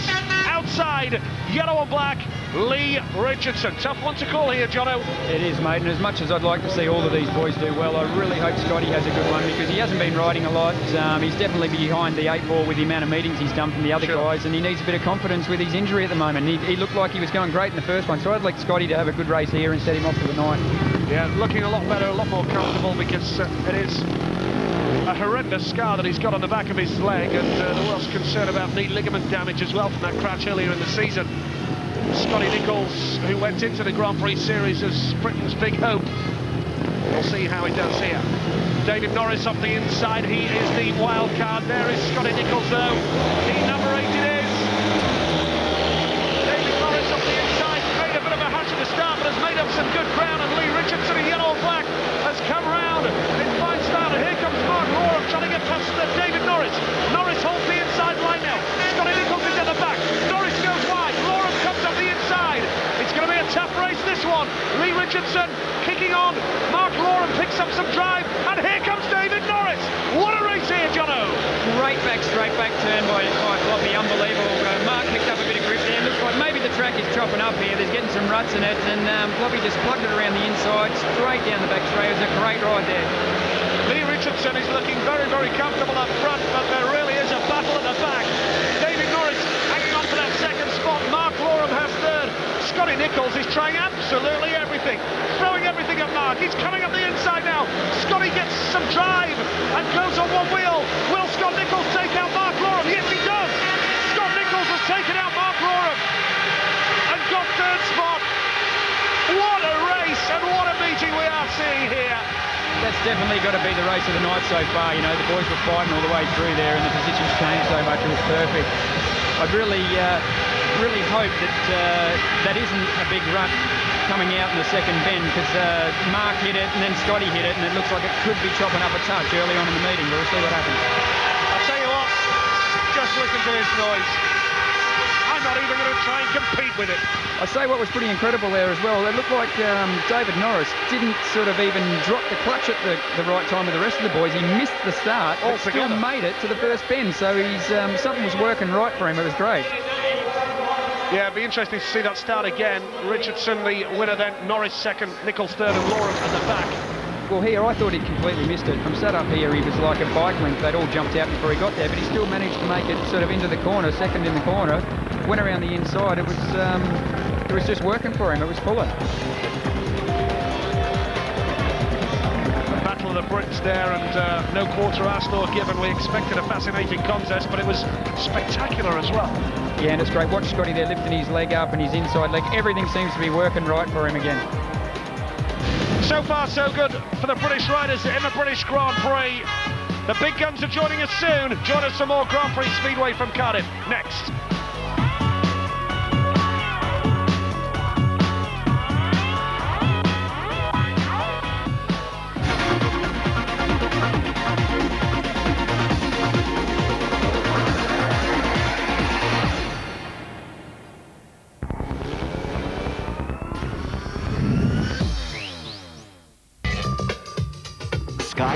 Sports brings you live coverage of the US Open Golf Championship. The finest players in the world come together and compete for one of the greatest titles in sport. The power and the glory of the US Open, sponsored by the Royal Bank of Scotland Group, starts Thursday at 3, live on Sky Sports 1. Oi, Churchill! I see you couldn't save any of those penalties, direct or indirect free kicks. Obviously not. Nor could you save us from alien invasion. No. But you could save us money on our car insurance. Oh, yes. Yes, Churchill could save you up to 30% on car insurance. Give the dog a phone now on 0800 200 300 or visit him at churchill.com. Go home. No. Meanwhile, on the 4th floor... When? 20 minutes ago. An internet worm. Yeah, a sneaky one, too. Came from the inside. But the guys from IT said we're safe. He was caught by the network, automatically. They say we're fine. How does something like that get in here? Hey, Daddy, I downloaded a new game on your computer. It's really cool. Protecting networks and everyone around them. Cisco Systems. This is the power of the network now.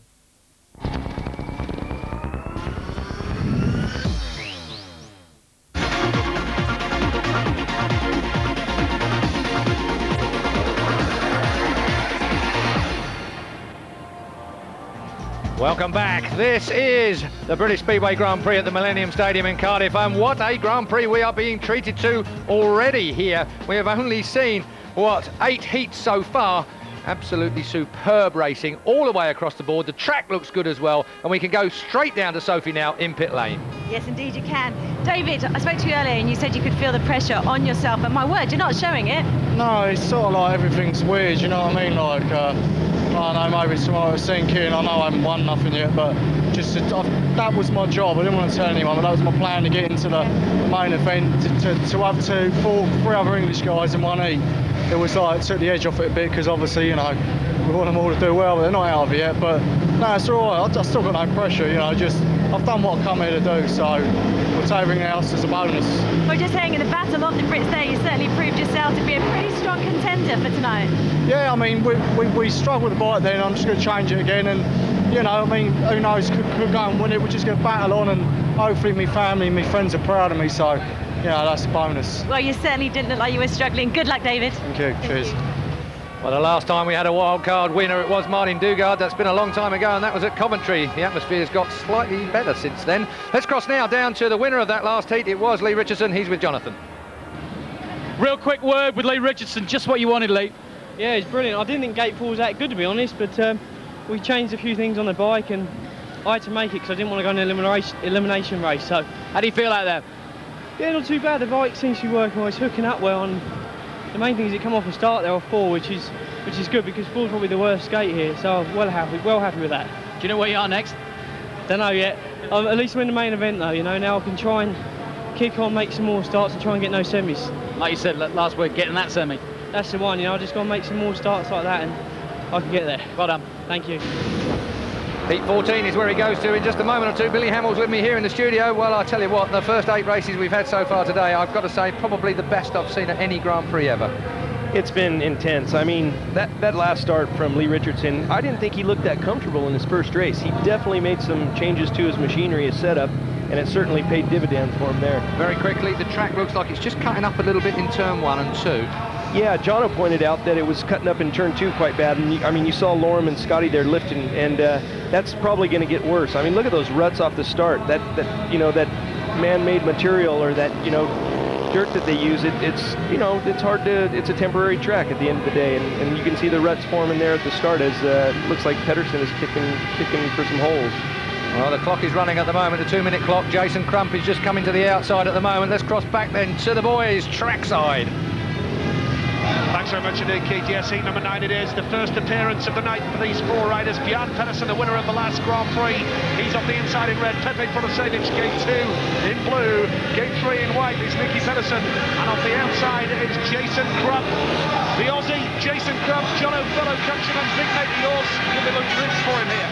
This is when the heavy hitters come in, you know, the big boys are starting to come into the meeting now, and come on, Crumpy, do it off gate 4. Lou Richardson made it, Crumpy can do it, get it on. Heat number 9 it is, yes. The Sweet 16 begins here, and Niki Petterson, the reigning world champion, looking at for a start off gate 3. Jason Crump gets second place right now. Björn Petterson is third. Pepe Protasevich at the back. That was a fantastic getaway for Niki Petterson with number 1 on his back, and he's number 1 in heat 9. Looked so smooth, just rocketed out the start. He was like 3 or 4 bike lengths in front of the guys, and it just went for him so good. Crumpy around the outside made a pretty good start really off 4, but no one could really compete with Niki's one. It was just too good. Niki Petterson then, the leader here, is coming under a bit of pressure from Jason Crump now. Crump will go wide, Petterson holds mid-track, Crump will come up the inside, Petterson holds the line now. Niki Petterson from Denmark, who won the British Grand Prix here last year, has just got out of shape a little, and it looks there as though there's a little rut there, Jono. There's that rut that I mentioned before, getting worse and worse, you know. It was there in practice yesterday, they graded it, it's coming back again. Niki Petterson gets his British Grand Prix off to a winning start under pressure there from Jason Crump. And Niki will be very, very encouraged by that, although he did seem to hit that run in the latter stages of the race. Managed to maintain control of the bike. And Niki Petterson will move forward to heat number 13 in red as a reward for winning heat number 9, the Sweet 16. This guy will be high on confidence as well, current world champion, and he won it here last year pretty spectacularly, so he's going to be gunning to win it again. Yeah, you wouldn't rule him out, would you? There's the result. Niki Petterson, Jason Crump, Björn Petterson and Pepe Protasevich. You wouldn't bet against Niki Petterson, would you, for winning here again? But it has to be said that nobody has defended the British Grand Prix since it started in 1995. Nobody has successfully defended it. Niki Petterson making a good start here tonight, though. Yeah, it was a great start for him. Like I say, Crumpy made a good one for 4 when you consider that Lee Richardson's about the only other one to make a good enough 4. But yeah, Niki's was just such a lightning start, and then he shot straight across the inside. He gained so many bike lengths. Jason Crump very keen to close the door on Niki Petterson there. Petterson held the line very, very intelligently, but look at that, out of shape. Yeah, he held on to it well, he rode it well, he didn't back off, he didn't he lifted and just kept riding it around, which this is when it's going to come in as the track does rut up, which inevitably it's going to happen. This is where the guys, maybe the older guys that think a bit more and a bit more experience, are going to be able to think more about it and cope with the track a bit better as it changes. We're up to heat number 10 now, and that man in blue is Tony Richardson, the 5 times world champion, the current world championship leader, 54 points. Jason Crump is second on 53, Lee Adams is third on 49, and Lee is in this race, as is Garrick Hempel, who's currently 4th. He's off the inside in red. Gate 2 blue, Tony Richardson. Gate 3 white, Lee Adams. Ryan Sullivan off the outside in yellow and black. Another couple of Aussies here, Jono. Yeah, it's tough, mate. I mean, who are you supposed to barrack for when you're barracking for your country? But teammate and a good mate, Lee Adams, I'd really like to see him do something here tonight. And Niki just made one off 3, so that should be a bit of inspiration for him. Absolutely. Heat number 10 then. Garrick Hempel is the rider in red, not in British Speedway at the moment, but I understand he has had a couple of offers, one definitely from Commentary, which he turned down. Had a chat with Ipswich in the winter about coming back to Ipswich, and I understand there is an Elite League club keen to talk to him now as well to try and strengthen themselves. This is heat number 10 of the British Grand Prix. There is Tony Richardson in blue. The green light is on, the bike's raw. Richardson off 2 straight away. That is a majestic start from Tony Richardson. And look at this from Lee Adams now. Lee Adams off gate 3 has blasted around the outside. That is a sensational ride from Lee Adams, who just hits the bump there and goes out wide but maintains his lead. Lee Adams from Tony Richardson. Ryan Sullivan has third. Garrick Hempel trailing off at the back.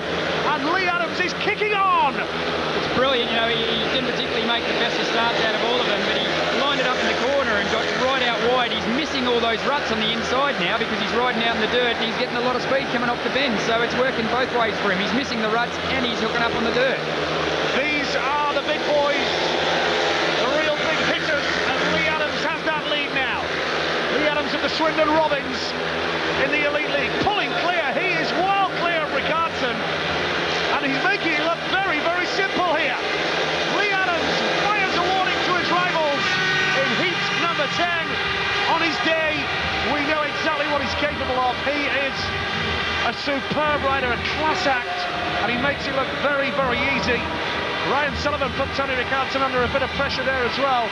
After Richardson had made the better start, Lee Adams came from nowhere, high, wide and handsome, got the grip, got the drive, and here he is celebrating in front of the fans. Victory in heat number 10.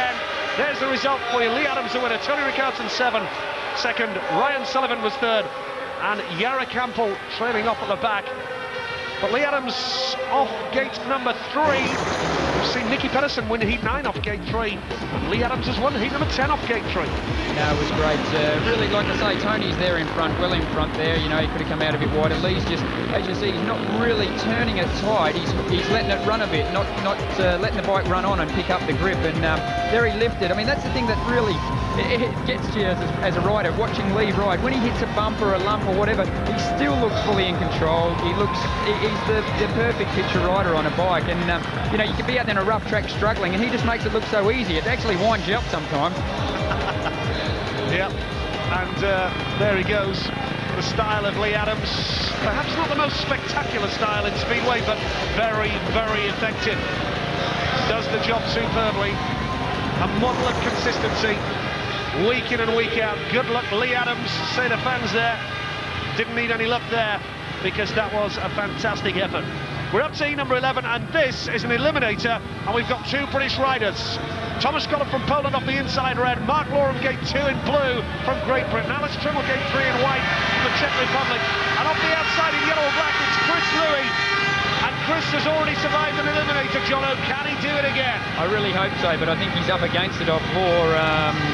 You know, hopefully I'm wrong. But then again, on the other hand, the racing line is moving wider. So you saw there, Lee just kept it wide and kept going around the outside and didn't come back and come out the second corner down the back straight in front. Chris can get a good run at the corner and no one sort of chops his nose off. Maybe you can do the same. And you wouldn't have expected to see Thomas Collett in an eliminator so early in the meeting, would you? No, not at all. But he's sort of been a little bit up and down. He'll either go out and win the Grand Prix or get knocked out early on. So he hasn't been really consistent lately. Mark Loram in blue then, the world champion 4 years ago. Remember, the last 2 will go out of the Grand Prix. We want Mark Loram in blue and Chris Louis in yellow and black to go through. But Thomas Collett has made the start, and disaster for Alice Trimble. 3 riders survive here at the moment. Chris Louis is in 3rd place, and he would go out of the British Grand Prix. Thomas Collett has that lead. Mark Loram is 2nd. Chris Louis is 3rd. These 2 big pals doing battle. And at the moment, it looks as though Mark Loram will go through. Yeah, it looks that way, mate. I mean, unfortunately, one of the Brits has got to go, and it looks like it's going to be Chris. But he's still racing on. He's not giving up, and he's going to race down to every last centimetre of the track. Thomas Collett using a very intelligent racing line there, going out wide. And we said we didn't expect to see him in an elimination race this early. And he's under a bit of pressure now from Mark Loram. Here comes Mark. Will he bust the gut to try and get past Collett here? Mark's a racer. It doesn't matter whether it's an eliminator, a league match, testimonial meeting. Mark will race all the way. So, yeah, he's definitely picking up a load of speed there on Collett. Thomas Collett takes the victory. Mark Loram survives. And he'll be delighted with that. Chris Louis' night is over, as is Alice Trimmle's. Alice Trimmle, he retired at the start line and picks up 3 Grand Prix points. And Chris Louis, the British wild card, he gets 4 Grand Prix points tonight. He's had 3 races, and Alice Trimble looking very disappointed there. Thomas Collett, the race winner then of heat number 11. He survives and goes through to heat number 16 in the yellow and black helmet colour. But unfortunately, Chris Louis of Great Britain has to go home. Thomas Collett, the winner. Mark Loram 2nd. Chris Louis, yellow and black. Alice Trimble, he was last. 3 British riders are through, and we've got Scott Nichols in the next one. Here's the start, Jono. Yeah, I don't know what happened there with Alice Trimmel's bike. It looked like it possibly blew up at the start line, so there's no sparks or anything off a chain. But here goes Chris around here. I thought possibly he could have hooked up in the grip, but then he gets filled in there, and that just slows you up so much. We've got these dirt deflectors now, which work really well, but when you get hit with a big load of dirt, it does slow you down. Let's go to Jonathan Green. Who's Mark Moran. Yeah, Mark's just taken his helmet off, and I'll give him 2 seconds to have a quick breath. But how was it out there? Yeah, it's dead patchy, you know. You 1 minute you get a good run around the corner, the next minute you sit still, so it's tricky. Is it going to get worse, do you think? Yeah, I expect so. How's it going for you, though, personally? Yeah, the second race was disappointing, but that one was slightly better, but it's going to be bloody hard. But you're through, and that's the point. That's it. We're at the next stage now, and the semis is the next time. All right, best of luck. Cheers. Thanks very much, Jonathan. Mark looks absolutely shattered there, doesn't he, Jonathan? Yeah, that's it with Mark. You know, he goes out, has a good ride, and he sort of doesn't sound that confident. He should be more confident in himself. He can go out and do it, and he was sort of, you know, he was ho-ha about it, and oh yeah, it's going to be hard, but get out there and do it, Mark. Do it for the bridge. Scott Nichols off the inside in red in heat number 12 with Bruno Holtergate 2 in blue. Bo Brell white from the Czech Republic. Hans Andersen yellow and black off the outside. And again, just like the last race, the last 2 riders will be going home. Whoever finishes last here will get 3 Grand Prix points, and whoever gets third will get 4 Grand Prix points. The first 2 will progress through. There is Scotty Nichols, and his Ham racing attire, Alan Ham. His main backer, the former Bradford promoter, is here tonight watching Scott Nichols and the British Grand Prix, and has big plans for the future with Scotty Nichols as well. It's not just a one-year thing with Alan Ham. Talking to him earlier, he's prepared to back Scotty Nichols and try to help him become world champion. Come on, Scotty, make it off one, son. Heat number 12, it is all eyes on the man on the inside. In red, Scott Nichols. Has he made it to the first turn? Oh, they've gone down there. 2 riders have gone down. Just as Scotty Nichols had that lead, he's going to have to do it again. And will we see a decision of all 4 riders? Yes, indeed, the Polish referee away to our right in the commentary position, high up in level 5 of the home straight here at Cardiff. 4 riders will be invited back for the restart of heat number 12. And Scotty Nichols will have to do that all over again. It'll be a test of character for him now. Yeah, it was really nothing to do with Scotty. He did make a great start. You see the outside 3 guys do the concertina effect. Bang, bang, bang into each other, and they just keep going out. It's just one of those things that happens in Speedway, and it has to be all 4 back. Yeah, that was a classic case of an unsatisfactory start. Very close in the early stages. Scotty Nichols, though, getting some great backing from the British fans here in the Millennium Stadium. Bang, crash, wallop. Yeah, no, Scott made a dream start, so let's hope he hasn't used up the nice bit on the gate there that he had, and he can come back and do it again in the rerun. Well, Chris Louis can feel proud of his appearance in the British Grand Prix tonight, and he'll give us his thoughts now with Sophie Blake. Oh, Chris, you must be disappointed there. Yeah, I am. My fault, really. I think it was Dremel on the start line stopped and just momentarily put me off.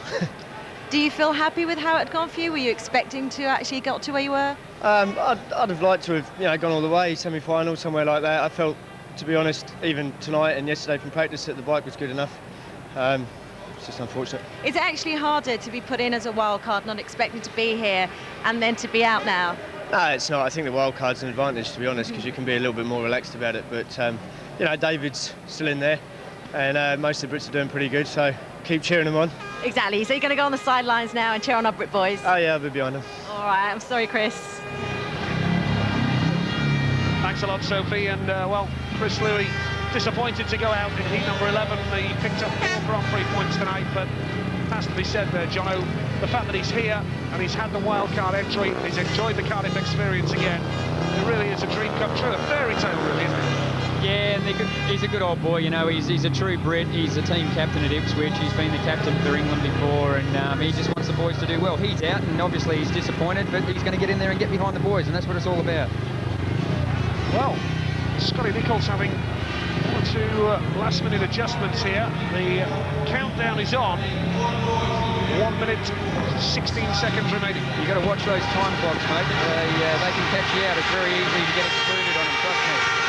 Absolutely, it's certainly not as flexible for 2 minutes as it can be in league racing. Just listen to the noise for Scotty Nichols.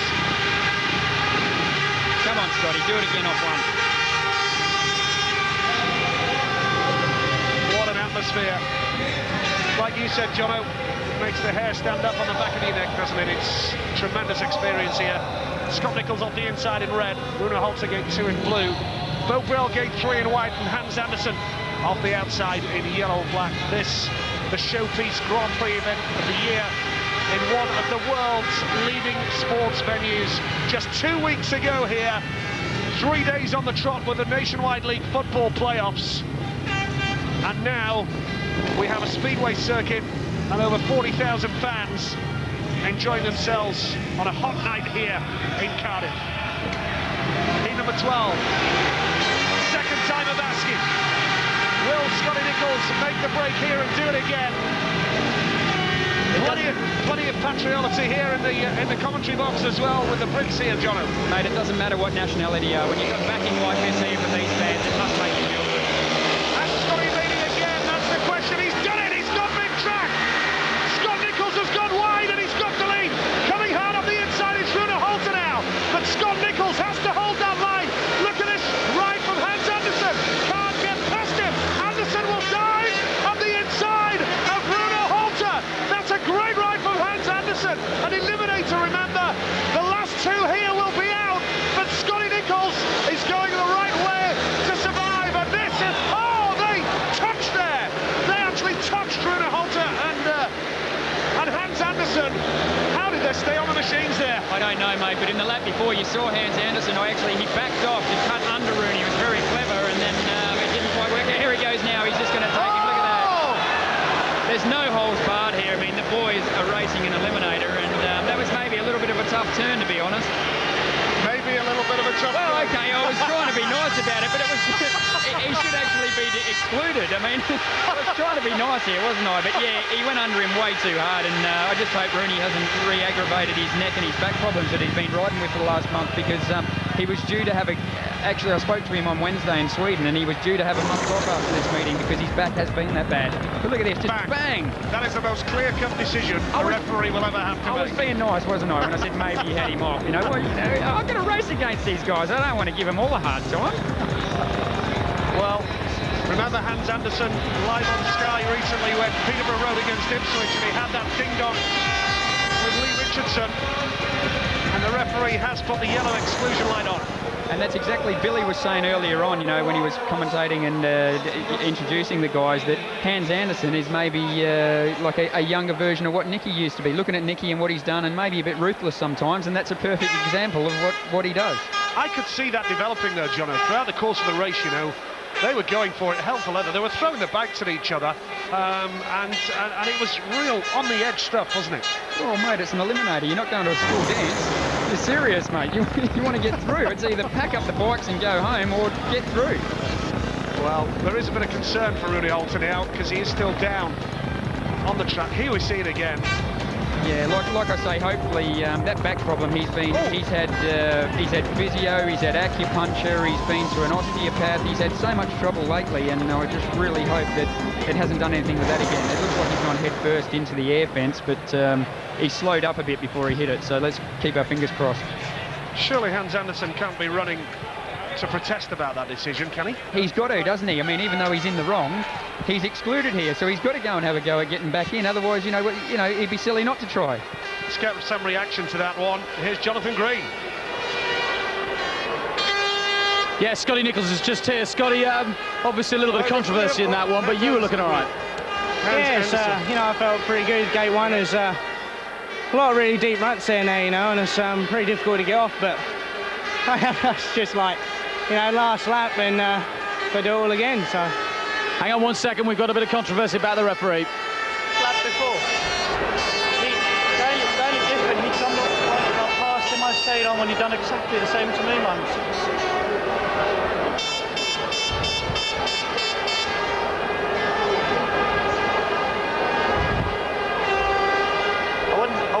I wouldn't say I cashed him or anything, he done exactly the same to me the previous lapman.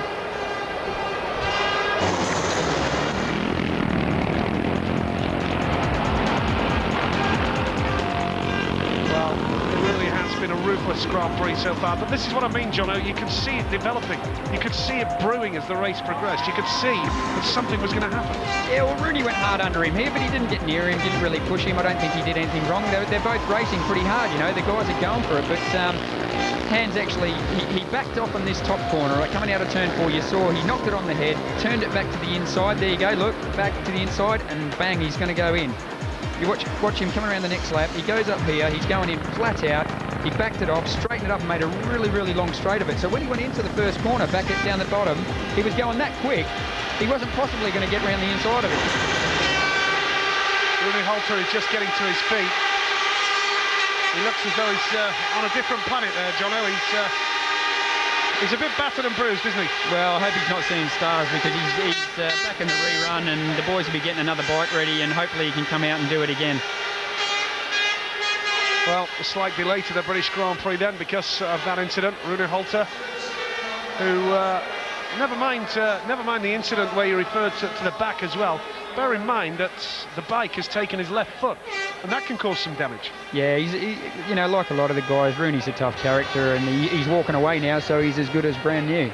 You know, if he gets up and walks away, hey, what happened? Just get back on it.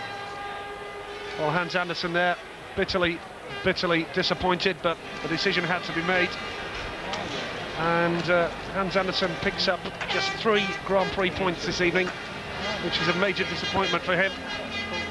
And walking back and heading for the showers. There is our referee alongside Sam Amalenko, who's doing the race side commentary.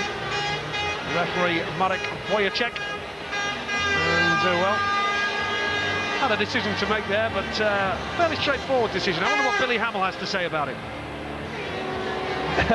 Well, I think Jono really put it into perspective. I mean, this is no school dance, is it?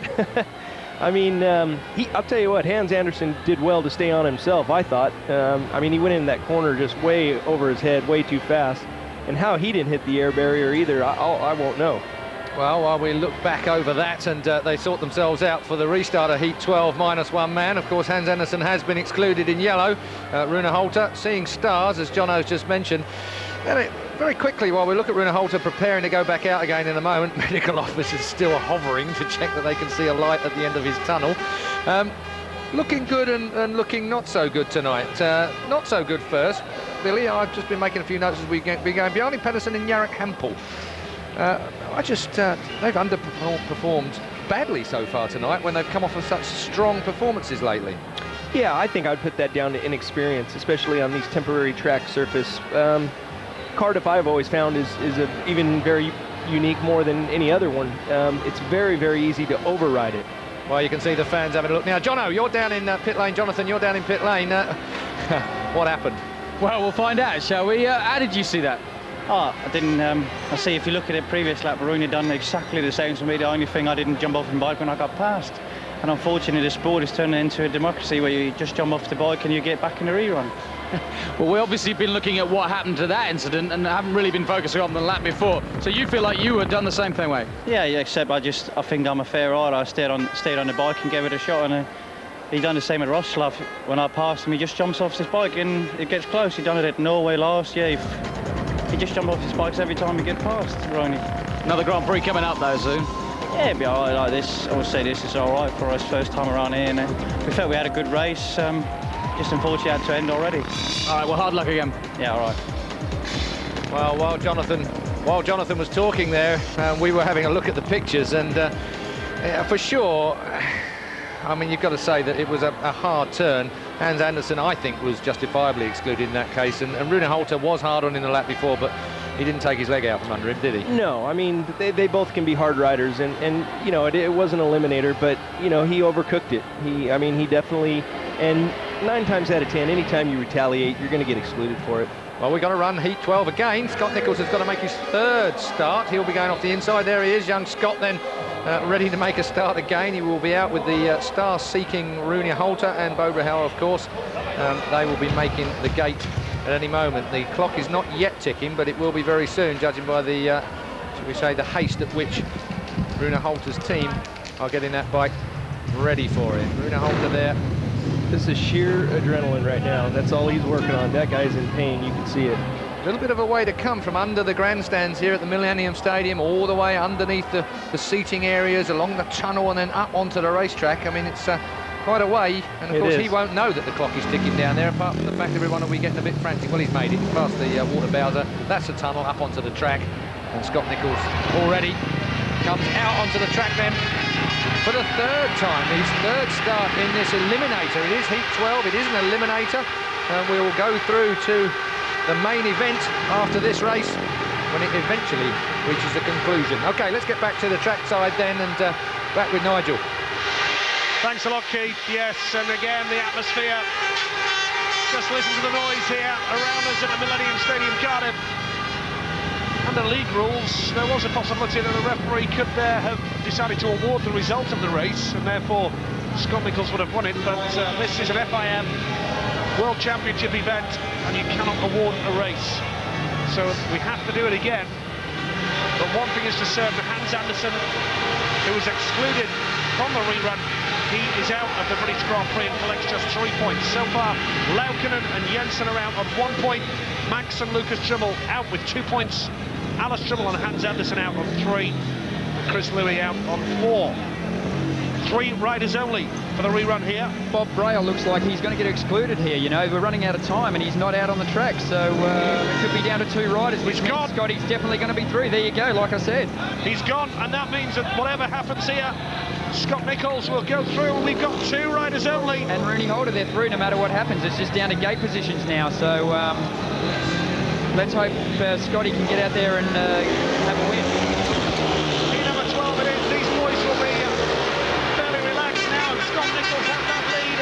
Rune Holter second. Holter's coming up the inside here and has passed Scotty Nichols. Holter will lock up and hold mid-track, and Scotty Nichols has second spot going into lap 2.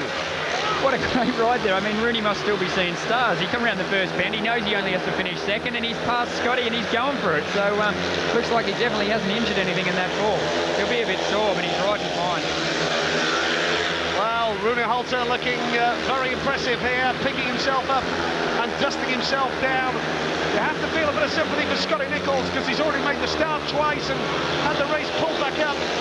This time he made the start again. But it looks as though he's settling for what he's got here, Jono. It's a classic speedway scenario, you know. You'd be out in front, you've made the best start you've made all night, someone falls off at the back, the rerun comes back and Always you miss happens. it. It happens all the time. Always happens.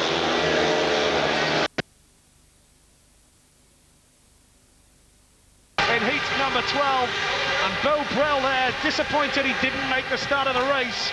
Yeah, Beau will be gutted, but we're happy Scotty's through and he's storming on, so bring it on.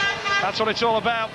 Yes, Scotty Nichols survives and goes through, and Scotty Nichols will be out again in heat number 13, so he's out again in the next race, number 13, and well, he'll be delighted, because again, that is not an eliminator. He'll progress even further in this competition. Rune Holter the winner, Scotty Nichols second, Beau Brell eliminated on 4 points, Hans Andersen eliminated on 3 points, and credit to Rooney Holter there, because he has picked himself up after a nasty-looking tumble, an incident with Hans Andersen. Scotty Nichols was away from the start, and Rooney made a bit of a hash of it there. Yeah, he did. Like I say, Scotty stayed on the inside here, and Rooney's gone out, cut back on him. Look at this, he's made a really good corner of it. Cut back and come underneath him like that. It was a real clever move. And Scotty didn't do anything stupid there. He just decided to stay on the bike, do the 4 laps, and look forward to the next one. He didn't have to, you know. He knows he's through, and Rooney was racing for it, went underneath him. Scotty knows that he's through, and just concentrate on the next race. I mean, like you say, he's already made 2 starts off the inside. Had to come back and do a 3rd time, you know. Well, Rune Holter through then, and it's still going pretty well for the Brits here in Cardiff at the Millennium Stadium. It's been a dramatic British Grand Prix so far, and we've got more next.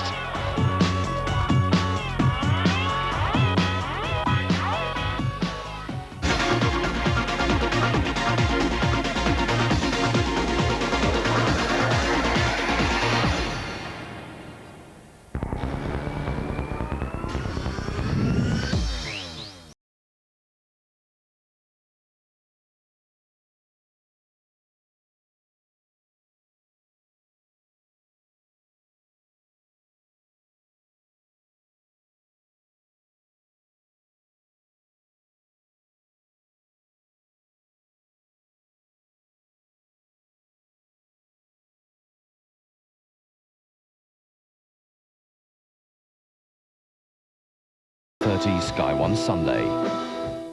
With the Great Nectar giveaway, you can win prizes that money simply can't buy. How about a diamond necklace made especially for me by top designer?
David Redshaw. Yeah. This, I believe, is yours. You left it in a bar the other night. Now, there's nothing wrong with that, but when you consider that beer's a Heineken, it becomes a different matter. Come on, let me explain.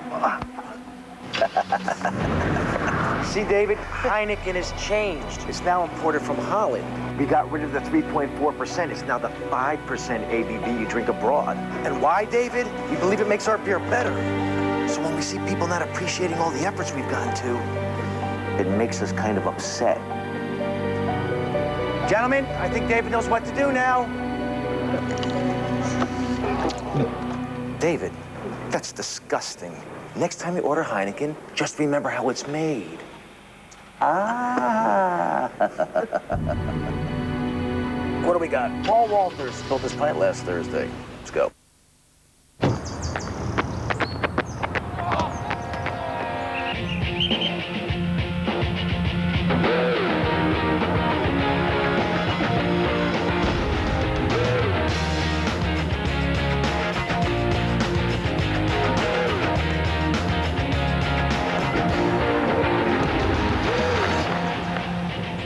The new ZR and ZS from MG. Life's too short not to.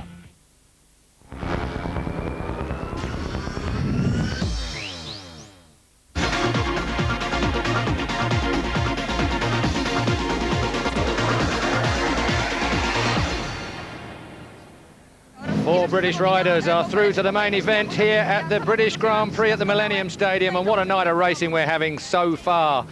Well, 40,000 people are trackside, and one man that we know must be very happy with the outcome of things so far is, of course, John Postlethwaite, Chief Executive of Benfield Sports International. He is Mr. Grand Prix Speedway, and he's with Sophie. Yes, I'm now with John Postlethwaite, the big man behind the scenes. John, you must be happy with how this event is turning out. Oh, I think it's superb. I mean, I don't think we've seen as good a racing in the pre-main events as we've seen. Most of the Brits have stayed in. I know, we've got four of them. I know, it's fantastic, and the crowd's really excited, so let's hope we get at least one in the final. This crowd deserve it. This crowd is amazing, isn't it? Compared to last year, it just keeps getting bigger and bigger. I know, yeah, I mean, it just keeps getting bigger and better every year, and I think, you know, the pre-event entertainment and everything got them really going, and then the British riders got them going too, so it's absolutely fantastic. The whole atmosphere here in Cardiff is like a day's carnival, isn't it? There's people outside, they're partying all day long before it starts. So I couldn't really hear what you were saying, but the atmosphere is incredible. It's totally unique to any sports event. I mean, you get the riders on that presentation, and they look like frightened rabbits when they're coming off because they've never heard anything like it. But it's totally unique to this event. You've never heard anything like it. And you can actually hear them cheering this year as well. It's not just the air horns. And not that I'm biased, but wouldn't it be great to see three of the British riders on the roster at the end? I would absolutely love the national anthem tonight. Let's keep our fingers crossed. Thanks very much, John. Cheers, Sophie. Thanks. Well, there is no home stadium that deserves it more, of course. Thank you very much to Sophie and John Postlethwaite, working up a sweat there, he looks like, down in pit lane. Now, Billy Hamill with me up here in the studio, in the gods of the Millennium Stadium at the moment. You've got to say that John Postlethwaite and his team at Benfield Sports International, I don't think I know another commercial company that have put as much effort into their venture, their product, as this bunch. They have. They've turned Speedway into, you know, they pioneered it in marketing the sport, and you know, Speedway is a better place, you know, for their help of what they've done. And I mean, look at him. We're not even to the main event, and he's just licking his chops, isn't he? Yeah, and he's very active as well, very proactive. He's around everywhere. He's not a part of this sport that he doesn't know, is there? No, he's very active, and he has good rapport with most of the riders, and he's, you know, he wants to know your opinion, and you know, he respects your opinion, and I think that, you know, says a lot about his character. Well, of course, Steve Johnson and Nigel Pearson have been giving it as it should be tonight. They've been giving us the best commentary, but there is an alternative. It is Fan Zone. It is Gary and his friends, and there they are. Nice friends you've got too, Gary Havelock, I've got to tell you. Yeah, can't hear a thing, can he, look? You can speak to me if you want to. Graham Stewart, Jody Marsh. I know Graham can hear us. Graham, you can talk to us if you like. Graham Stewart, Jody Marsh and Gary Havelock. Go on, Gary. Is it too loud for you, gent? Okay, well, we've seen the first half of the meeting here, Graham, and to be honest, the track looks quite good. They put a bit of banking on this year, and started off usual around the inside, but the guys have actually been able to start riding mid-track and wide. Do you think that's going to help them? No, I think it'll help them in these heats coming up. It's been good. It's obviously when you put temporary tracks down, it's always going to be difficult for the first couple of years. But you know, these last couple of years, they've improved the track. They put a bit of banking on it, and it's ridden well for the first 12 heats. You know, I think, you know, I've been saying all along about these temporary tracks that they need banking. I've said it all along. They've started to put a little bit on. And you know, the race has been good, but I mean, now is the time when we get into the main event with the big hitters, when it really starts to hot up. And Jody, you should see some really good action here. Yeah, do you know what? I'm loving it. It's the first time I've been to Speedway, so but I'm absolutely loving it. There's always a fit blokes on very dangerous bikes. So dangerous men on dangerous bikes. And you're sitting amongst them. Okay, let's go back to Keith in the studio and see what he has to say. My money's on the rider in yellow, I have to tell you. Billy, who's your money on tonight? Now, having seen everybody out there, there's been a few upsets, I think, in the preliminaries to this. Yeah. Who has really impressed me so far has been Lee Richardson. I didn't think he looked that fast in his first heat. He obviously made some mechanical changes, and he was the first one to make it off gate 4, and I mean, he made an absolute blinder off 4. He hasn't been out in a while, so it's going to be interesting. Like Gary was saying, the track has changed. There's a little bit of an outside cushion, and there is banking on that. So these guys are, you know, I think that's going to help, hopefully, Mark Lorem. Thomas Golub seemed to be well adapted to the track, especially for him, a temporary track. He's not a big fan of that. Well, one man who's been practicing his starts plenty tonight is, of course, Scott Nichols, because he had to make 3 of them in the last heat alone. He's with Jonathan. Well, Scotty, it may not have been the way you wanted it, but you're through. Yeah, you know, it's tough, you know, having 3 restarts, but, you know, yeah, maybe I had a little bit of luck with just 2 of us, so yeah, I'm happy to be through a bit further now. How are you dealing with the track, because it is rutting up, isn't it? Yeah, it is, you know, that's why in that restart I didn't do anything silly, you know, I was guaranteed a place, so I just rode through, but the inside's getting tricky now, so, but it can still be the fastest line, so just got to try and ride your head, and the thing is the loose stones are filling the holes in, so you can't really see where the holes are, so you know, I just hold on and do what I can. How's your leg? How are you holding up personally? Yeah, it's not too bad. It's not really playing much on my mind at the minute. I'm just trying to concentrate on going out there to win this. Feel good? Not bad. Good. Interesting, I feel, Billy, that Scott didn't mention the fact that finishing second in that might have just given him the very slightly easier heat when he gets out there, because both he and Runa will come off of yellow off the outside anyway, so there was no actual gate advantage by him finishing first or second in that heat, but he does have a slightly simpler one, I feel. I feel you're right. You know, in his first race, he was off of gate 2 on the outside of Greg Hancock. Now, he didn't make it across Greg Hancock. If he would have won that race, he would have been off gate 4, Greg Hancock off gate 3. I think that was a clever tactical move by Scott Nichols. Whether he'll tell us or not, I think he showed, you know, how clever he really is. Well, we certainly think he's on the ball as far as things are concerned, but let's talk about that track. He also did mention to us that obviously you can't see when the grader's been round here and it's dragged the gravel over the top, the shale over the top of the holes that are in the track down to that hard base. Very difficult from your riding point of view, isn't it? Yeah, like you said, you cannot see it. It's loose marbles over, you know, ruts is basically what it is. And when you can't see it, they surprise you. Describe what it feels like. I mean, obviously the back wheel drops in, you get a whole load of grip and it launches you. But from a riding point of view, what's it feel like? It's not a pleasant feeling, especially when you're not expecting it. If you can see a rut, you can prepare your body position to soak it up. You know, you try to soak up the rut with your legs as much as possible. When you don't see it, obviously, you're unprepared, and that's usually when it ends in tears. Well, we're preparing now for the main event. It is going to be Heat 13's coming up very soon, and we are going to have even more exciting racing, I think, in the main event. So, Heats 13 through 16 of the British Grand Prix here at the Millennium Stadium are still to come.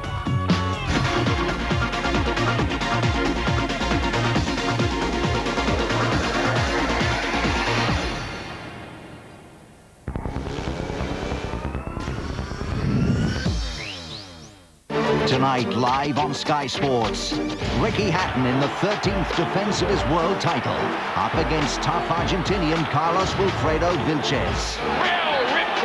Saturday Fight Night, 10 p.m, Sky Sports 1. You've won 500,000 euro from the Hyper Global Lottery here in Holland. Yes, congratulations. I can assure you this is absolutely legitimate, 100%. Okay. Just 1 second, yeah. I'll pass you through to the claims department. Claims department? Claims department, Roger speaking. The processing fee is 600 euros. One born every minute. It's a very small price to pay, considering you're walking away with thousands. With an egg card, you're in control for the long term. With 0% on balance transfers until the 1st of February 2005, 0% on purchases until the 1st of December, and 0% on balance transfers every year until 2006. Apply now at egg.com.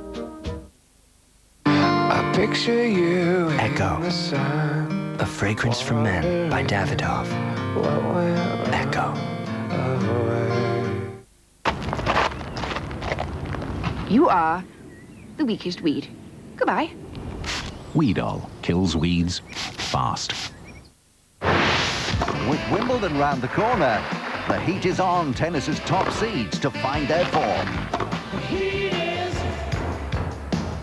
The Nottingham Open with Stan James starts Wednesday, 1:30 Sky Sports 3.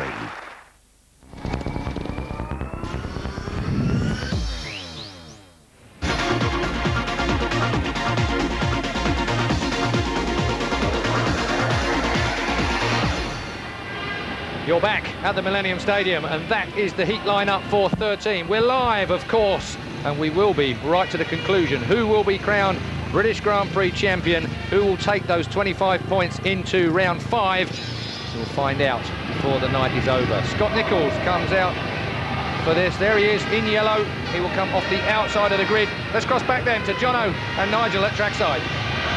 Well, what a night we're having here. We're up to heat number 13. I was just saying the old throat's going already, and we're only halfway through. It's a terrific night, isn't it? No, it's brilliant. I don't think it's just particularly, you know, the whole atmosphere here, and there's a lot of races, and it's tough on everyone. It's a great night, it's a great event, and I'm just so happy to be here. Like everyone that's here is loving it. Heat number 13, not an eliminator, and Scotty Nichols is here, and that is why the noise is so loud once again. Scott's had to work hard tonight. He's as he comes down to the home straight, he's below us in our commentary position, which is high up, level 5 of this stand high up here, overlooking the circuit. Great view high up here.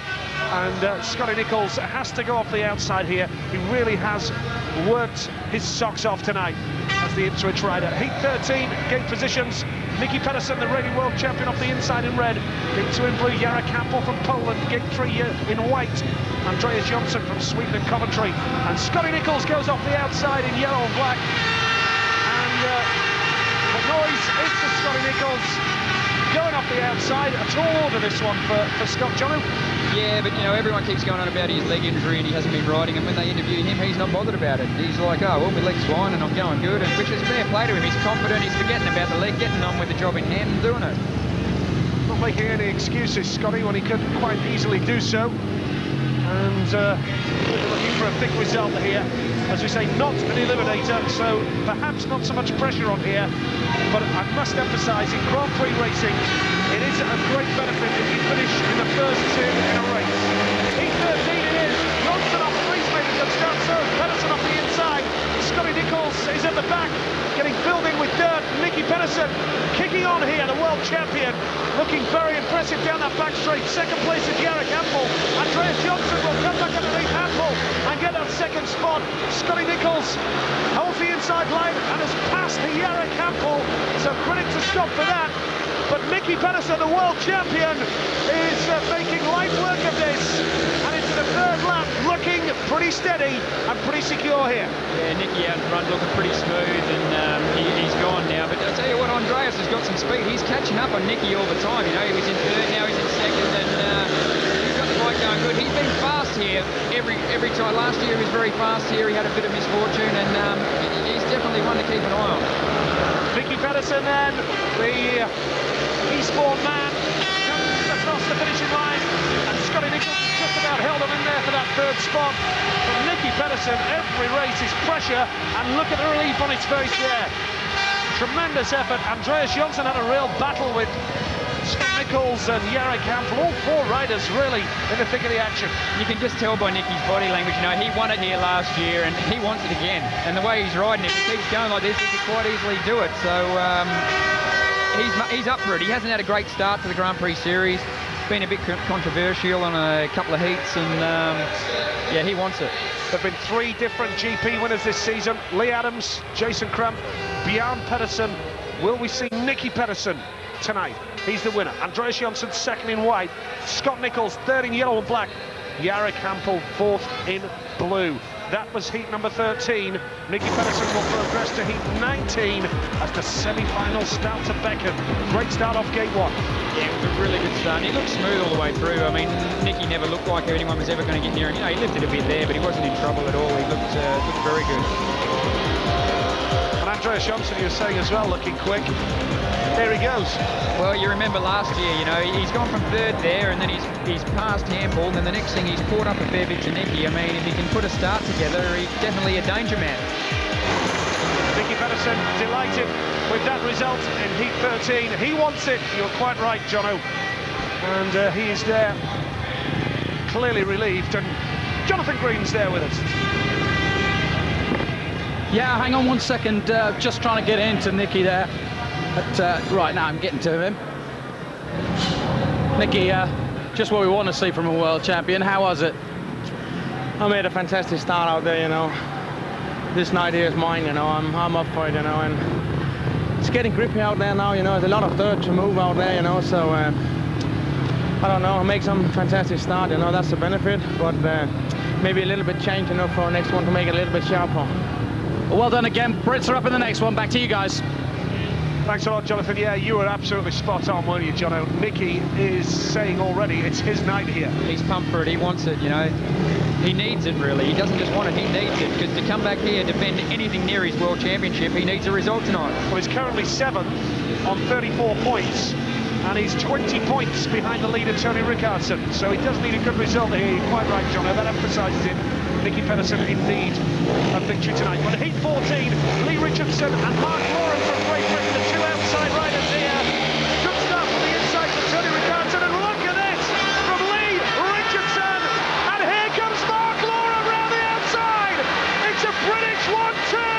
Go boys, go! The great British boys have 1 and 2. Mark Lauren in yellow and black. Where has he come from? Lee Richardson second in white. Tony Richardson has third in red. And at the back it's Bjarne Pettersen. This race isn't over yet, but the British boys are really going for it. You couldn't have a better scenario. I mean, Mark come around the outside like that. Lee made a lightning start, and then Mark's come around the outside, and then this is brilliant. But I tell you what, Tiger Tony will not give up. He's going all the way. He's gunning for Lee. We're into the last lap here. Mark Lauren has the lead. The Arena Essex rider who won the world title 4 years ago. Lee Richardson, who is regarded as a potential world champion of the future. Is he going to bring a Brit 1-2? It is. Listen to the noise. That's perfect. Brilliant. Whoa! You know, exactly Billy was saying he fancied Lee, and the way he came out the start then off 3, he just shot out there and made a brilliant start. But Mark Pluck around the outside, it was a great 1-2 for the UK. If ever we get a British winner here tonight, can you imagine the noise? I don't reckon. I reckon I'm supposed to be racing at Newport tomorrow in the Welsh Open. I reckon if there's a British winner, I don't like my chances of getting out afterwards after the party.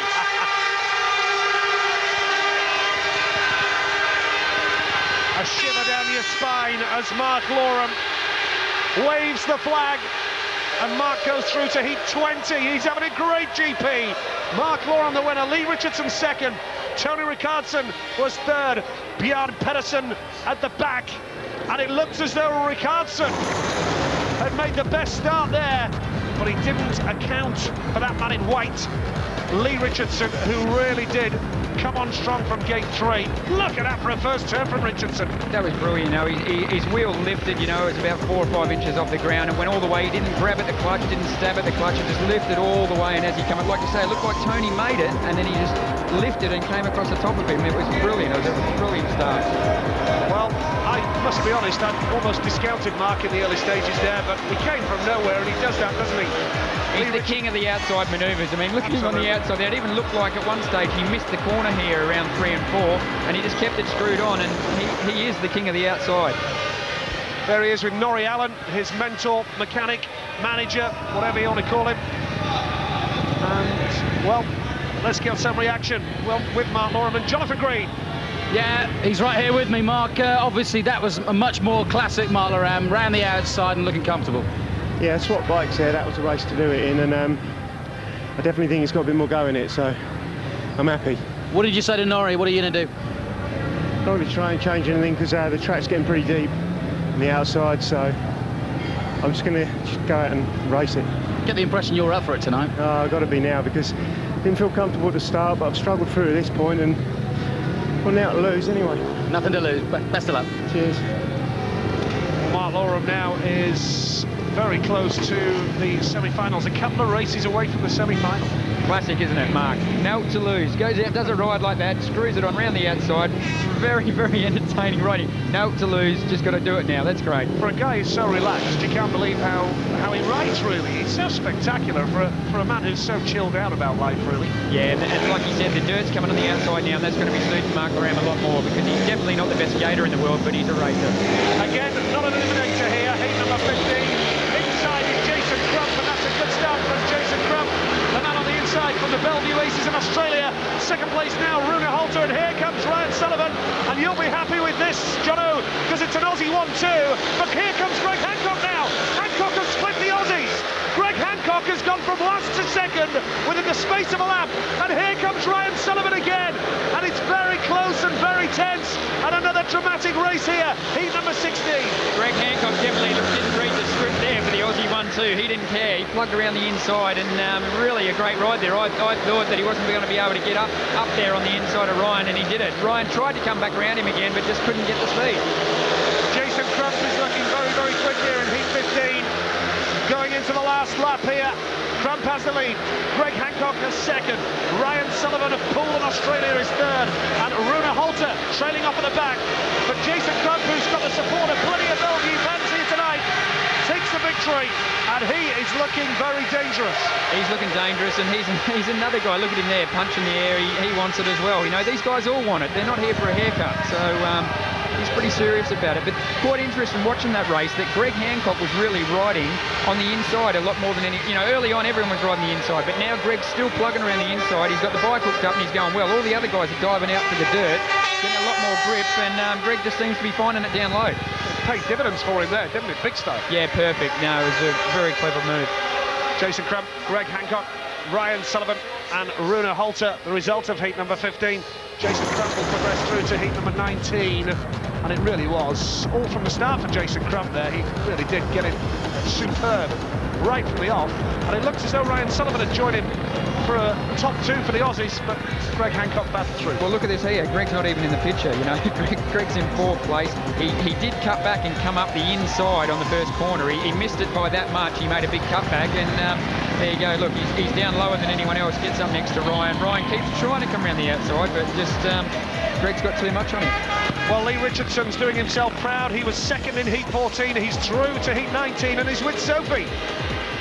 Lee, what a fantastic race going on there between you and Mark.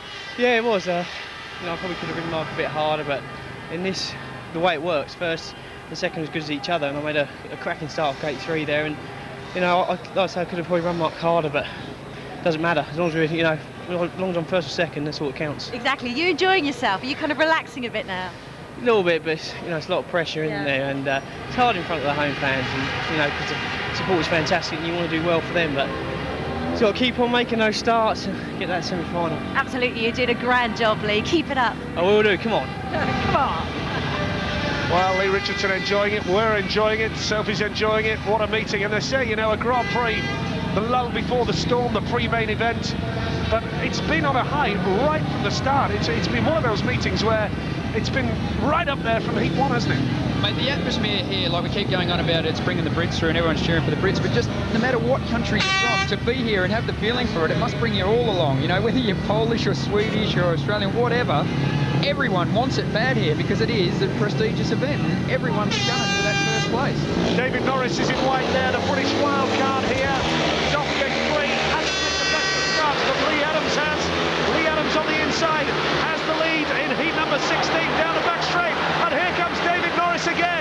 Norris will try and pass Thomas Gollop now. He's already got third spot. Protasevich is at the back.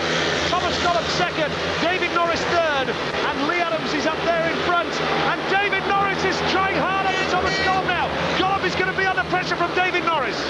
Floppy's got to be the super brick tonight, you know. He comes in here as a wild card, and now he's challenging Thomas Gollop. I mean, fair play to him. He wants it bad. David Norris has always been a superb speedway rider. He's always had the ability. Hasn't been the most consistent rider down the years, but he's had a fantastic season, and nobody has really questioned the judgment of the powers that be that put him in as a wild card, and he's putting Gollop under pressure. Gollop goes on one wheel, manages to hold the bike into turns 3 and 4 for the final time. Lee Adams has that victory under his belt now, and Thomas Gollop knew that he had to work very, very hard. Thankfully, that is not an eliminator. Norris will have to go into an eliminator now to try and stay in the British Grand Prix, but when you bear in mind that he started as a wild card early on, he has to go through now to heat number 18. Lee Adams the winner, and again, when you see Lee up front like that, you tend to just forget about him and let him carry on, don't you? Yeah, great ride by Lee. He made the start and he was gone. There was never a problem with that, but fair play to Floppy, you know. Since I think it's sort of almost since last year he was in that World Team Cup, and he had a couple of good meetings and really went well, and the UK did a lot better. Great Britain did a lot better than what we thought they would. Yeah, very much so. And I think that's brought him on to the next level. He's sort of sat up and thought, right, I can do this. I can mix it with the big guys. And he's been doing it in the league this year, and now he's doing it here. It's great. Well, sadly, we have a couple of British riders to go into eliminators in heats 17 and 18. Scott Nichols, heat 17. That's coming up shortly. David Norris up 3 again. Pretty slow start there from Floppy. Yeah, he did that in the one before. He seemed to sort of miss it as well. Didn't get the initial jump, but he made it to the first bend. But now we're getting up into, you know, heading for semi-finals, and you've knocked a couple of the early guys out. There's no messing here. You know, every inch makes a difference, and a split second at the start can be the difference between winning and losing a race. Look at Thomas Gollop there working at his speed again. Look at the front wheel off the ground. He's so good with his legs. It looks like he's almost paddling himself out of the start, and the front wheel didn't even touch the ground for the first sort of like 30 yards. Hasn't been a bad race yet tonight. It's been that type of Grand Prix drama and incident throughout, and there's plenty more to come as we head for the eliminators, the semis, the final. Join us for more superb Grand Prix Speedway from the Millennium Stadium, Cardiff, next.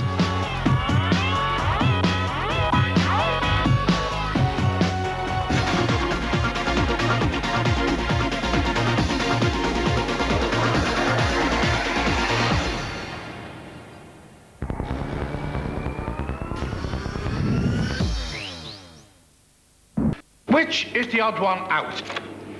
Billy the Kid, Butch Cassidy, Kevin, or Deputy Doc? Kevin? Correct. The other 3 are cowboys. We're the ones with the training academy qualifying us to install new boilers. So cowboys, we are definitely not. Deputy Dog technically isn't a cowboy, he's a sheriff. Well, he's got a blinking gun, hasn't he? British Gas. Don't miss our summer sale. Meanwhile, in Dad's office... I'll be right back, honey.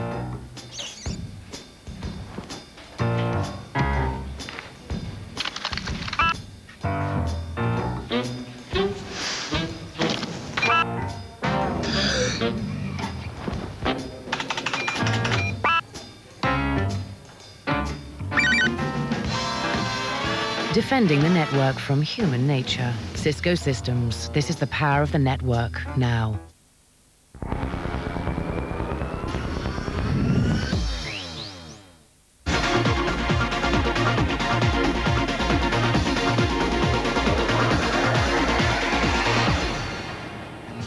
What a night in South Wales. The British Grand Prix is building into a classic event. 40,000 fans treated to a great night of racing. Mark Lorama's going well so far. Heat 18 was, of course, Lee Adams, and he's down with Jonathan now. Well, I'm here with Lee Adams, and of course, he's having a comfortable night. You look very comfortable out there. How is it? It's not bad, you know, considering it's a tough job building these tracks, but it's a little bit choppy. But you know, I was probably in the last one out of the 4 heats that had a track grade beforehand. So, you know, it's okay. We'll just keep battling away and try and make that final. Do you feel as though if you do make that A final, this could be your night? Without a doubt, it's a bit of a lottery, you know, with gate draws and whatnot. But you know, you just got to put it all together. I'll be happy just to get there, and we'll work on the win after that. Tough heat coming up for you in 20. All of them are tough. Best of luck. Thanks, mate. Absolutely bang on dead right, Billy Hemel. They all are tough, and I don't think we've had one easy race out there tonight. No. I mean, this is phenomenal. I mean, this is a great Grand Prix, and the track's actually holding up fantastic. Like we said at the beginning of the program, you know, they've definitely made improvements, and it's shown here tonight in the racing. It was, of course, BSI's intention to move the racing into stadia that were in the centre of towns, in the centre of cities, to bring it to a much wider audience. Always a contentious issue when you make a track over 3 or 4 days out of 6 inches of shale, effectively. Difficult job, but they've got it about right, haven't they now? They definitely have, and you know, I've always said, if you give these guys a stage, you're gonna see fantastic racing. I would like to personally see more banking. I think that would create more racing lines, but whether that's possible for the future, we'll see.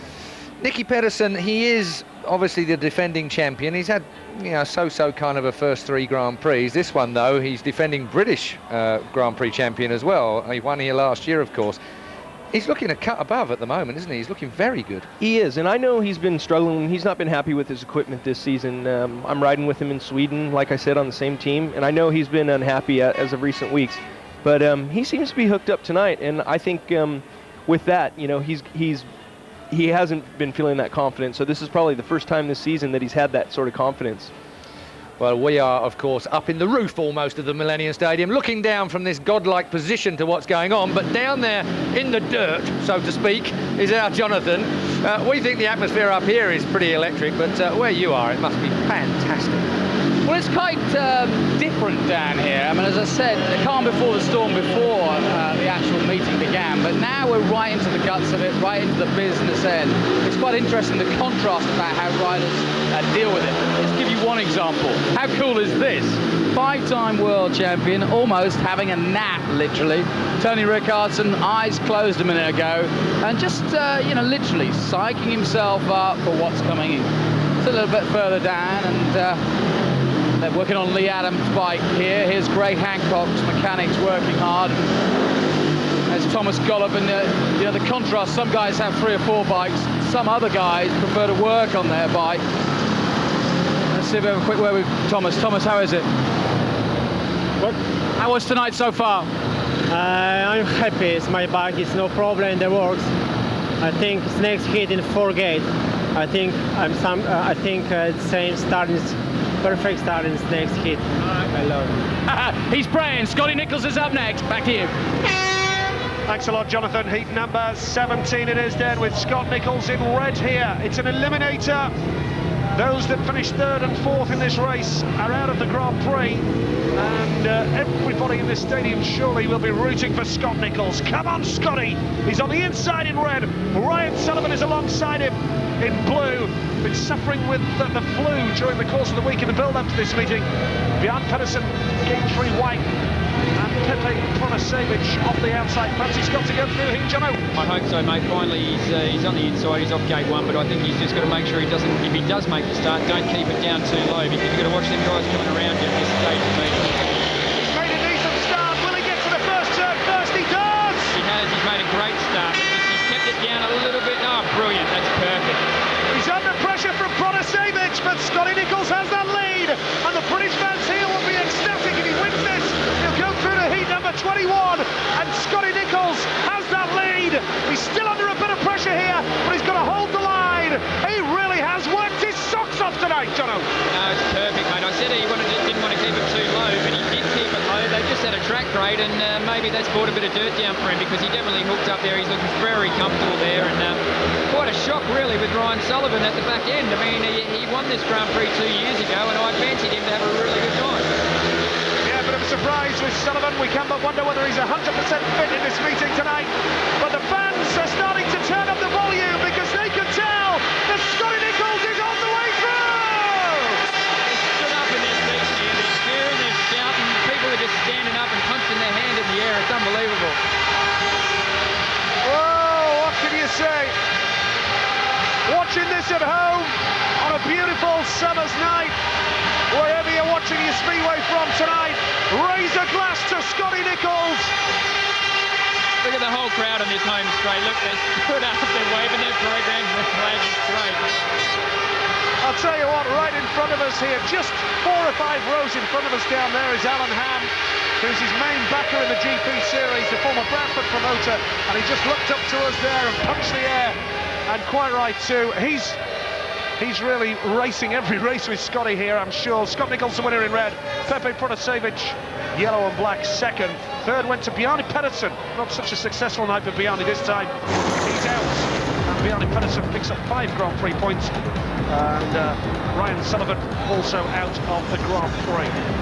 But a great ride from Scott Nichols. Great ride by Scotty, and great for Alan Ham and all his other backers as well, because, I mean, talking to Scotty, he was really enthusiastic. He had new colours and a new team and everything at the show at Stoneleigh this year, and spoke to Alan as well, and it's good to have Alan back involved pretty heavily in Speedway. You know, since he's been stopped promoting at Bradford, this is the most involved he's been, I think, and they expected big things. Scotty got injured, and obviously it was a bit of a kick, but he's coming back now and really bringing the goods on.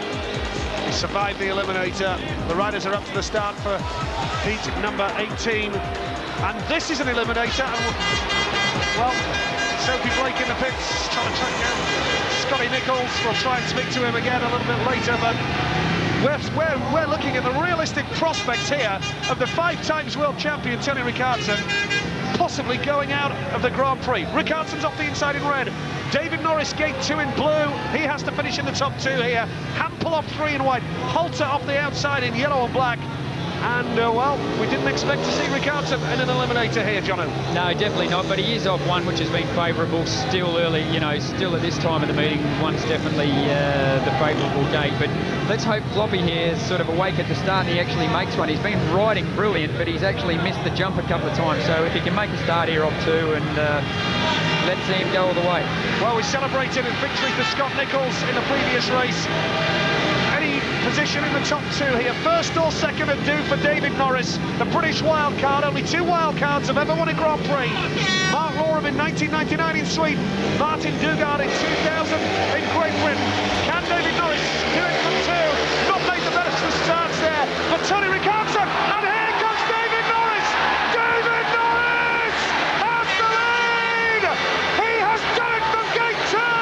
He made a hash of the start, and Tony Richardson is second. Third at the moment, Garrick Hempel. Rooney Halter at the back. Go Norris, go! He's number 18. That's perfect. I mean, he still didn't make the best of starts. You know, he dropped it. It didn't drive out there for him, but he made such a good first corner and come up the inside of Tony Richardson. I mean, you don't do that, do you? The guy's on fire. He's lifted to the occasion and he's loving it. I mean, look at the gap he's got now. He's actually pulled away. He's pulling away, and around here it's chaos in the commentary box. I reckon vote 1. David Norris for PM. He's the boy. Look at him go. That'll do. We've got Gary Hamilton with us, punching the air in the commentary box. Richardson is through! David Norris is through to heat number 22. He has come from nowhere in the early stages of this meeting and has bounced his way through to heat number 22. Is now a couple of races away from the semis and the final, and a fairy tale wild card for David Norris in heat number 18. This is unreal. You know, I'm up in the commentary box here. I'm surrounded by bricks. Sorry.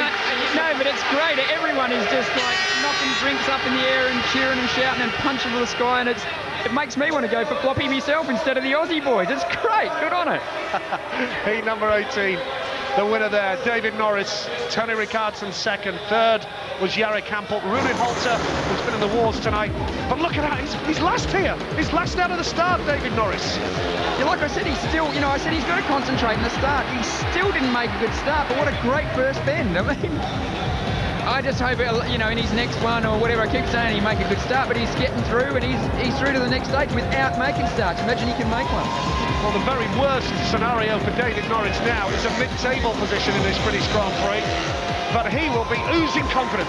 He won't want a mid-table finish now. He's there, he wants it, you know, like for him to say, oh, you've done well, Floppy, you finished mid-table, that's not happening. Well, let's get some reaction to the previous race. Scotty Nichols is with Sophie. Wow, Scott, what a race. Yeah, it was tough, you know, just watered and graded the track, so I guess I was perhaps slightly better off being off the inside, but like I said, the starts are really tricky and track's tricky ride, but I want to win it, you know. If battling hard way, it's hard work and it's tiring, but I'm still in there, keep going. Absolutely. Well, you said you put the pressure on yourself earlier and it's working for you. Yeah, you know, GP's been a disaster so far, you know, just pretty much bad luck more than anything else, so you know, I want to turn it around. There's no better night to turn around than tonight, so you know, don't feel too bad, so let's keep at it. Well, the crowd were going absolutely wild, we were going wild down here, so just keep it going. We shall. Thanks a lot. Thanks a lot, Sophie. Down in the pit lane now with Scotty Nichols. This is heat number 19. Not an eliminator here. Niki Petterson, the reigning champion. Jason Crump, runner-up for the last 3 seasons. Lee Richardson, gate 3. Thomas Gollum off the outside. Heat number 19 it is. Good start from the world champion again. Niki Petterson goes straight and Lee Richardson has gone down. And the referee is not stopping the race.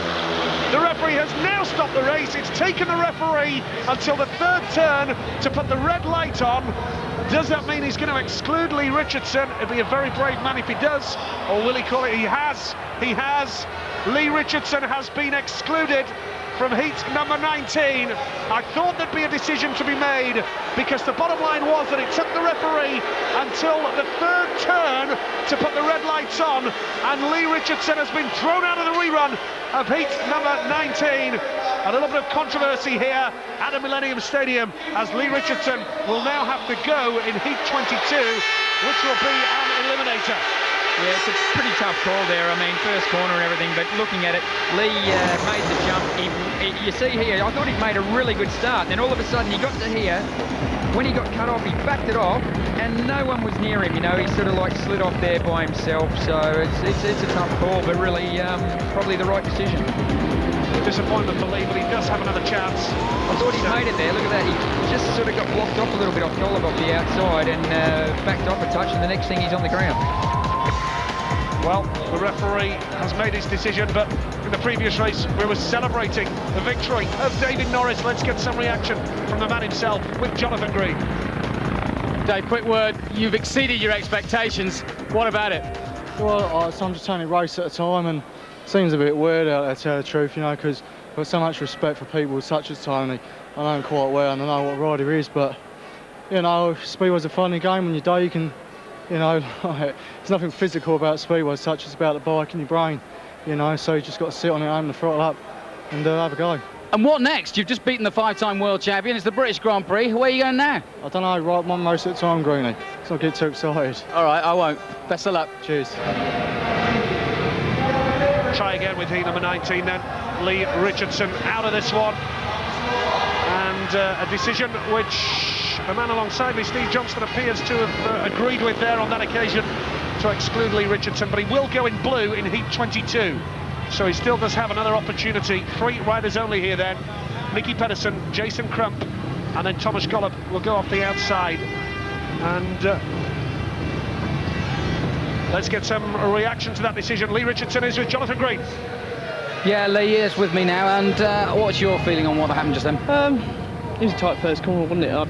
You know, we all sort of were going for it, and Niki went straight to the dirt, but he was in front, so he can sort of judge the race himself. I don't know whether I got that much of a push, but it pushed me past and over the camber. Listen, they're up at Tate, so I'm going to have to let you go, but you're back in the next one. Yeah, that's it. Back to you guys. Thanks a lot, Jonathan. Yeah, and Lee Richardson, we wish him all the very best for heat number 22.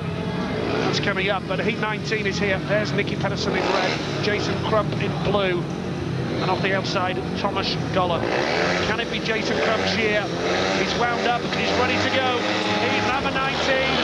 Niki Petterson again off the inside has made the start. Thomas Golub still well, all 3 of them wheel to wheel here, and Niki Petterson goes wide, and oh, that was very, very close down the back straight.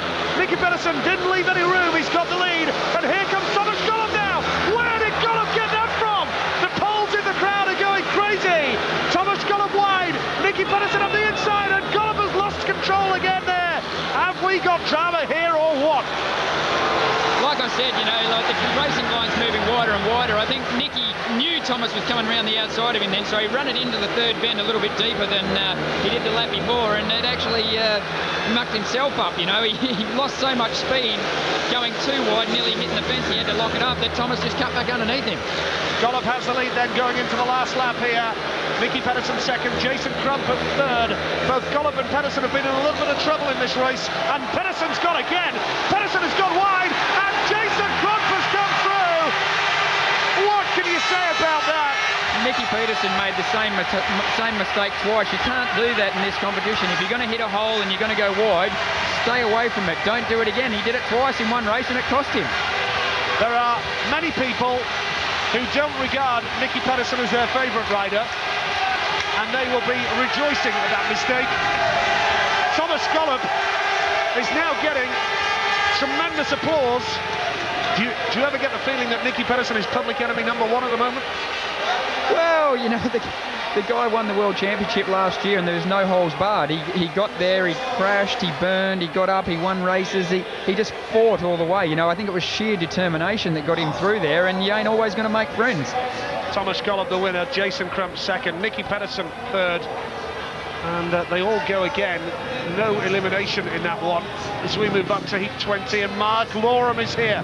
There is Niki Petterson. He's got to keep his head together, got to stay focused, got to concentrate on the next race, because that is a disappointing outcome in the end for Niki. I'd be disappointed watching him in the pits there. He's got ice on his wrist, so he's obviously got a bit of a problem there. But if I was his mechanics, I'd be pretty upset that he was wasting good ice on his arm instead of leaving it in the esky to keep the beer cold. I mean, what's going on there? That's just not right. Yeah, heat 20. I mean, the boy wants to sort his priorities out. I agree. And the fans making loads of noise for Mark Loram here. He number 20 again, not an eliminator. Mark Loram goes off the inside in red. Lee Adams goes off gate 2 blue. Andreas Johnson gate 3 white, and off the outside Greg Hancock yellow and black. There's confirmation of the lineup across your screen. Can Mark make the start of gate number 1? And if he does, he'd go through to heat 23 or 24, and that would be enough to really stand a chance of getting in the grand final and going all the way. This is when you get to the races where any one of these guys could be the winner of this Grand Prix. So, you know, how can you predict one, say what date's going to happen and who's going to make it off here, because they're all capable of doing it, and it's getting tough. So far we know that Thomas Golub and Jason Crump are in the semi-finals of the British Grand Prix. Will Mark Loram join them? Heat number 20 it is. Again, you can expect some tough close action here. And Mark has made a decent start off one, but he's been outclassed that time by Johnson and Hancock. Hancock has the lead, and here comes Mark Loram. Mark Loram will go on the inside. He has to take out Johnson wide. He has done. Johnson's held on, and oh, they nearly touched there. Mark Loram has second spot, and if he holds this now, he's heading for the semis, but this race ain't over yet. It was a great ride by Mark. You know, he actually pushed Andreas Johnson probably into the dirt where Andreas wants to be. Like Mark here is getting pushed out into the dirt. I mean, these guys, look at this. There's not an inch to give here. This is perfect. You've got Lee Adams at the back. How unbelievable is that? Greg Hancock's missing all this. He's a clear leader. And look at him still riding that inside line. Everyone else is racing out wide. Greg is still plugging to the inside, and it's working for him. Yeah, Greg Hancock riding a superb race here. Mark Loram will come again down that back straight. Mark's going to go wide. He's going to have one last go. Johnson's gone wide. Mark has missed it. Mark has missed it. And Greg Hancock and Andreas Johnson, the former commentary teammates. Johnson still with the bees. Hancock now with Oxford. That's a close finish. How do you call that one? Yeah, well, I would think Greg's still got it. I mean, it is a very, very close call, and looking at that there, it's like a photograph finish at the horse races, but I would think that Greg's still got it. Well, Johnson, a tremendous effort from him there. We'll get the confirmation of the result. There's an Oxford flag waving, the Oxford Silver Machine flag waving. And this is how close it is. The referee will be seeing this. And I don't know. Again, we've said this in Grand Prix before. If that was a league match, that would be a dead heat. Yeah, well, Andreas had so much speed coming off the bend. He was definitely going quicker. If they're going into the next bend, he would have passed him. But at the start-finish line, it's tough to tell. I mean, the angle of the dangle's not perfect as well, even where the line is here. It's a bit tough to tell, you know. It would be. The referee would have to give a dead heat in a league meeting, surely. Yeah, definitely, 100%, but you can't do that here, so he's got to make a decision. We await. Let's have a runoff. I'm loving it here. Let's just have an extra race. It's great. Andreas Johnson's got it. Johnson, credit to him. Greg Hancock second, Lee Adams third, Mark Loram at the back, but Mark Loram has another opportunity, and I'll tell you what, heats 21 and 22 are going to be very, very tense affairs for the Brits. There's the result: Johnson, Hancock, Adams and Loram, and it means that Andreas Johnson and Greg Hancock are through to the semi-finals, and heats 21 and 22 feature Brits. And well, it's getting very tense, it's very tight. Join us for more spectacular Speedway next.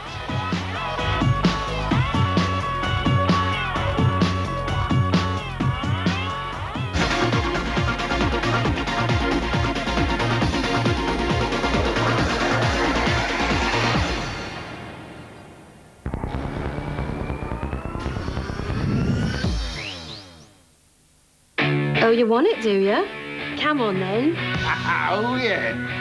Have you had enough yet, boy? Yes! Bring it on! Who's your mum and your daddy? Oh, no. Come on. Yes! No. Come on! Yeah, yeah! Player to player, house to house. New live play with 50 grand in prizes up for grabs. Press Interactive and select Sky GameStar.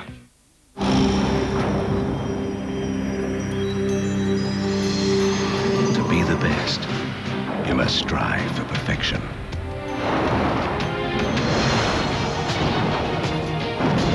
And use every opportunity to get better. Kia.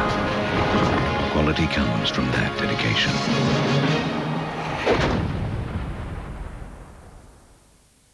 Celebrate a century of the FIM, a summer family festival of world-class speedway.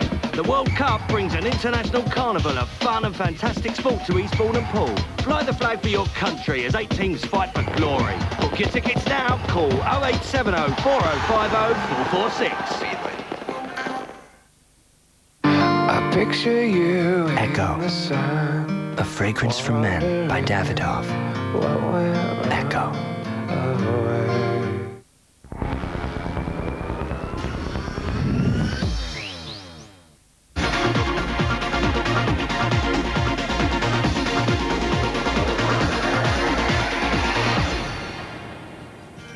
Anything can happen, and it will happen here at the Millennium Stadium. We're live till the checker flag comes down on the final race in Wales.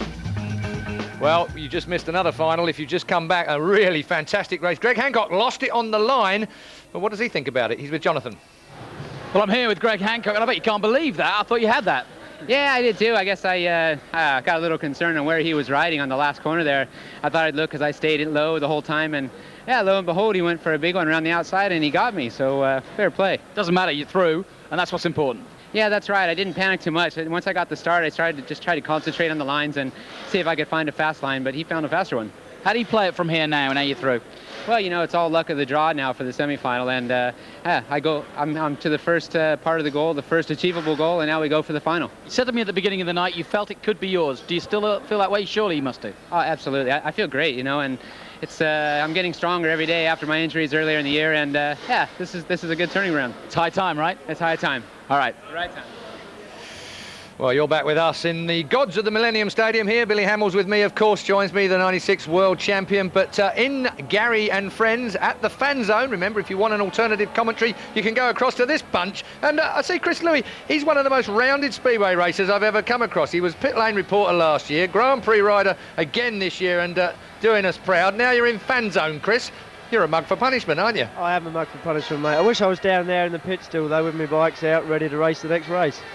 So, Gary, Fan Zone, looks like you've been having a bit of fun over there. Jodie Marsh, you've elbowed her out at the moment for an all-male lineup. Controversial. Why are you being like this, Keith? You know, we just don't have any fun. It's fully professional on this level. That's not near the bar over there, by any chance, is it, as well? Pretty much. What? What are you saying? Dino, what do you reckon? It's really hotting up now, isn't it?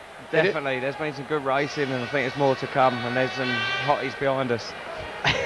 It's hot everywhere, but it's good to see the Brits still out there. You know, it's a shame for me, I'm up here, but you know, the Brits are just going so good out there at the moment. It's ballistic in Britain and we're going mad here. So that's Fan Zone for you, of course. If you want to tune into Fan Zone, press your red button now and follow the instructions, and you can get Gary and friends and an alternative commentary. Of course, if you want to stick with the more sensible side. I don't know why I said that, really, with Steve Johnson. I mean, Steve's come up with some of the funniest sayings I've ever heard in commentary, but Nigel Pearson's keeping him honest at the end of the day. Billy, I keep asking you this every time we come back here. The race has been so good, it's very difficult to predict how this is going to go. I mean, the next heat is an eliminator, and we've got the current leader of the World Championship, the defending British Grand Prix champion, Niki Petterson. Tony Richardson, of course, who is Scott Nichols is in there, Mark Laram's in there as well. It's a hell of an eliminator. Two have got to go home. That's right. I mean, Niki Petterson is struggling with his arm injury. He's obviously been icing it. I saw after that last race, he actually put his arms up in the air. He's got a problem. It's quite common with racing. It's like a tendonitis type. You know, your arm is just pumped to the max. Pumps up in the tunnel, doesn't it? It's the carpal tunnel, I believe, and surgery is really the only way you can sort of ease that pain and cure that problem. But unfortunately, he's got to wait till the end of the season, so it's ride through the pain barrier. No time to open it. It's like a sausage skin, isn't it? Exactly. Tight. Painful indeed, but not too painful for us. There it is then, Niki Petterson, Mark Laram, Scott Nichols and Tony Richardson. And we are on the clock already. We have a late comer. I didn't quite catch who it was. I'll look over my shoulder and take a look, and it is the man in blue. That's Mark Laram. Here he comes then to the track. Meanwhile, let's go back to Steve Johnson. You are having good fun alongside Nigel Pearson in there tonight, aren't you? It's great, mate. How could you be at an event like this and not have good fun? It's great, and I love working up here with Nigel. We have a bit of a laugh. It's not all serious. We might get a proper job one day, Jono, you never know. Don't be stupid. Niki Petterson off the inside, Mark Laram gate 2, Scott Nichols gate 3, Tony Richardson off the outside. An unlikely lineup for an eliminator. The stakes are high. The first two go through to the semi-finals. The last two here are out of the GP and heading for home. The last two riders here will pick up 8 and 7 points respectively in the GP. We want to see Mark Laram and Scotty Nichols gates 2 and 3. We want to see them go through. That would be the ideal result. Heat 21 it is. Great start from Niki Petterson, he's gone square, and Tony Richardson has just taken a nasty tumble there. He's hit that fence with high speed, and he is shaken up there. He's shaken up. He's taking a bit of time to get back to his feet, Jono. Definitely all four back. It was a concertina effect again. It wasn't, Scotty sort of went into Tony, but it wasn't Scotty's fault. It was the knock-on effect, So I think that's got to be all four back, and hopefully Tony's all right for the rerun. But he's hard, he's tough, he's had some big crashes. He gets up, he'll come back. I mean, look at this, see? Niki into Scotty, Scotty into Tony, bang. Tony just gets off the back of it. Well, look at this, bang! He's hit it hard, Thank God for them safety, those air fences, because a normal fence hitting it like that, you don't just stand up and walk away from it, which hopefully he's going to do. He's still not up yet, but he's moving around, he's looking okay. I mean, look at that, how hard the bike's gone in there. I'd be very surprised. He ain't going to ride that bike in the rerun. That's got to be bent, which could definitely hinder him, back in the rerun. You've got to start with your setup again. It's all fresh. I mean, I have to say there that Niki Petterson is hard. It's a very hard first turn. There's going to be people at home or wherever they're watching this now saying it is hard, but I don't think it was. There goes Petterson again. That's what they say, but yeah, it's a hard first turn, isn't it? It was a hard first turn. We're getting to the serious part of the meeting. The boys are all hard. I don't think Niki sort of looked over his shoulder and tried to knock anyone off. I think he's just made the start and he's going for his racing line, and I don't think he's really done anything intentionally wrong on purpose, And I'm not being diplomatic now, I'm saying the truth. And Tony looks as though he might have a problem with his foot there. Yeah.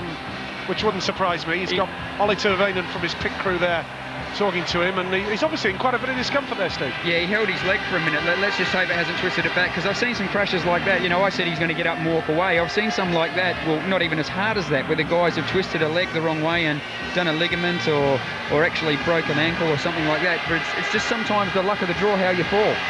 Well, they do actually here at Cardiff use specialist speedway track doctors here at the Millennium Stadium.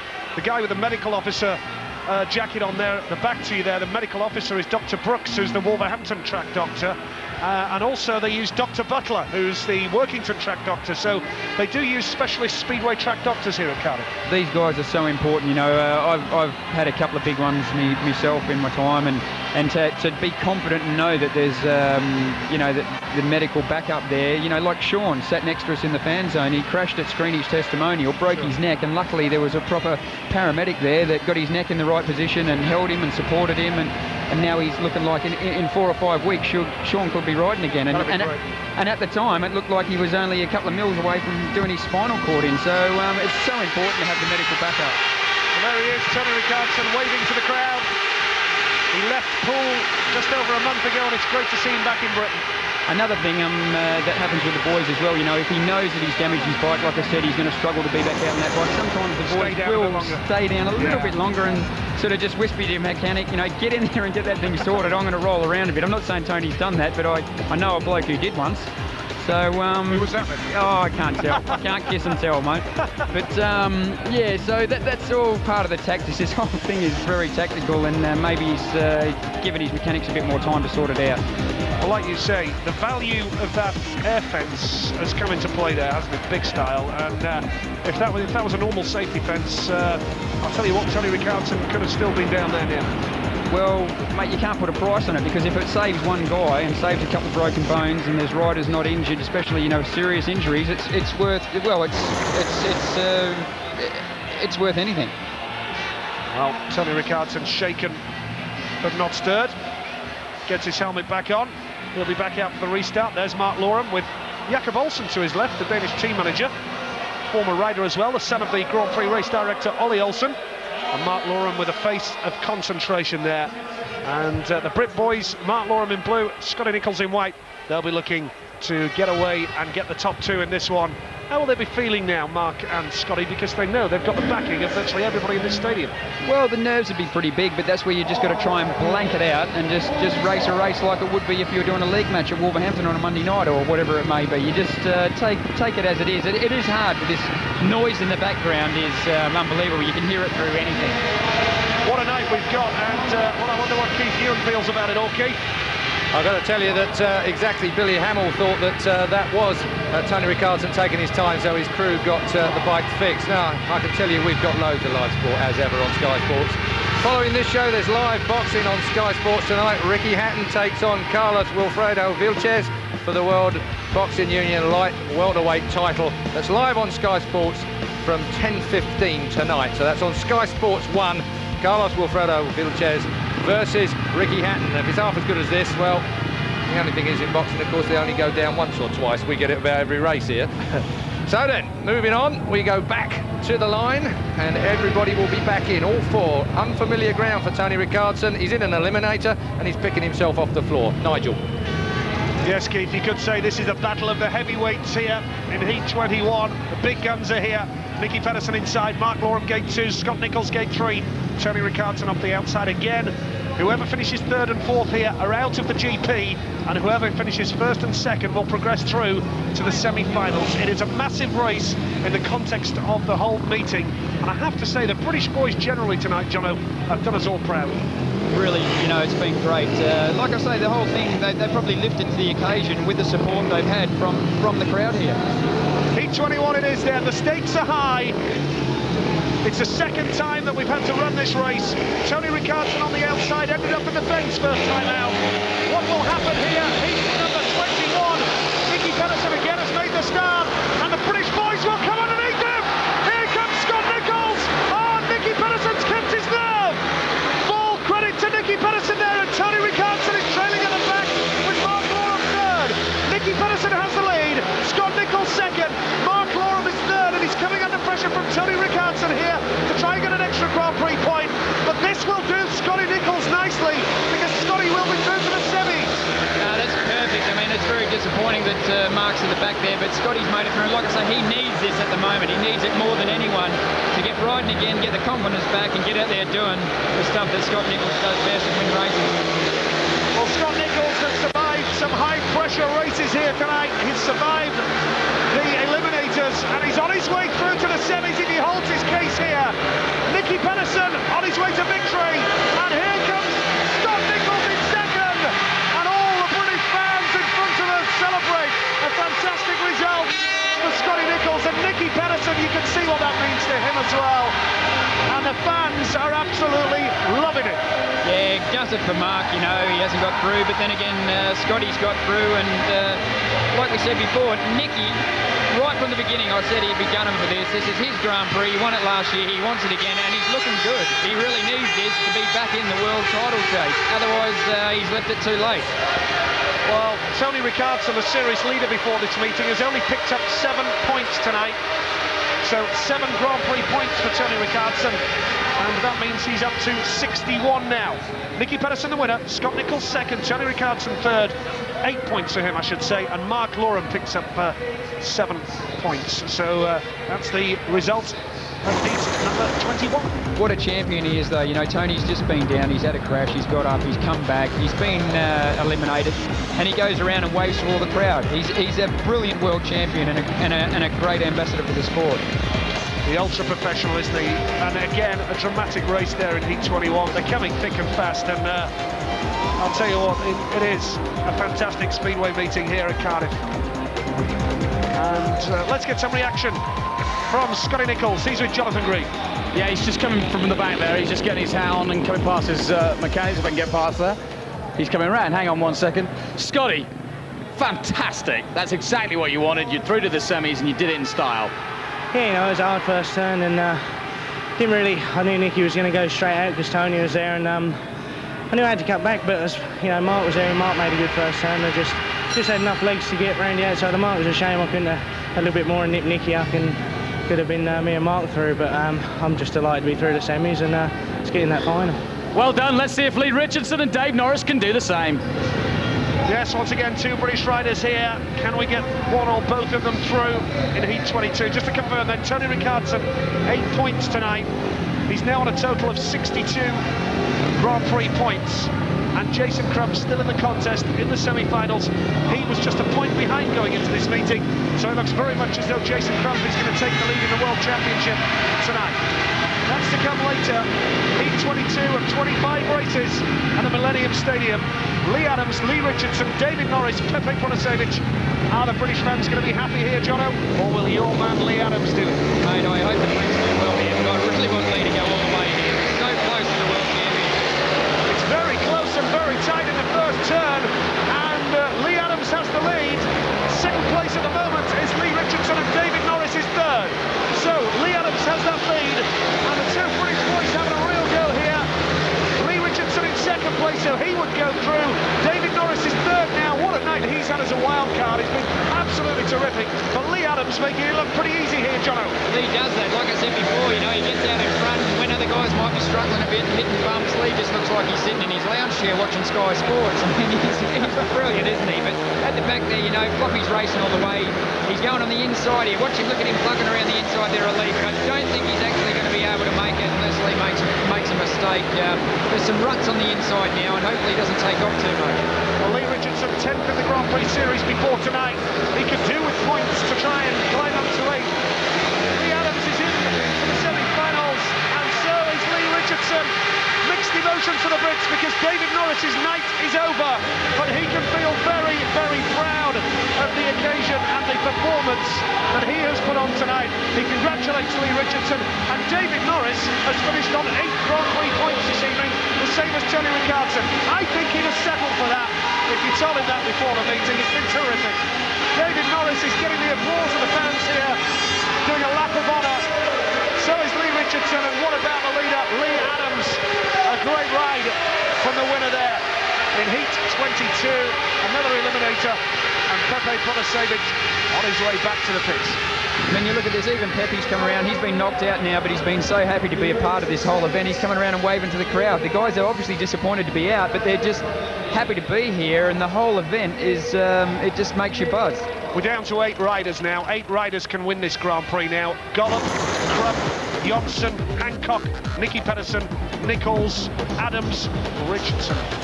So we've got 2 Brits, a quarter of the field remaining, made up of British riders.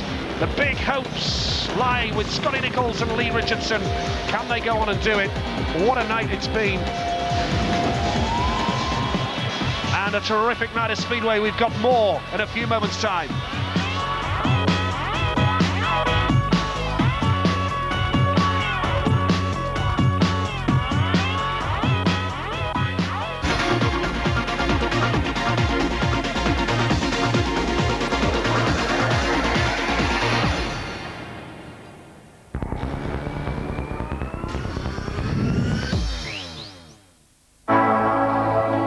This is our record-breaking diesel concept car. Record-breaking, just not that practical.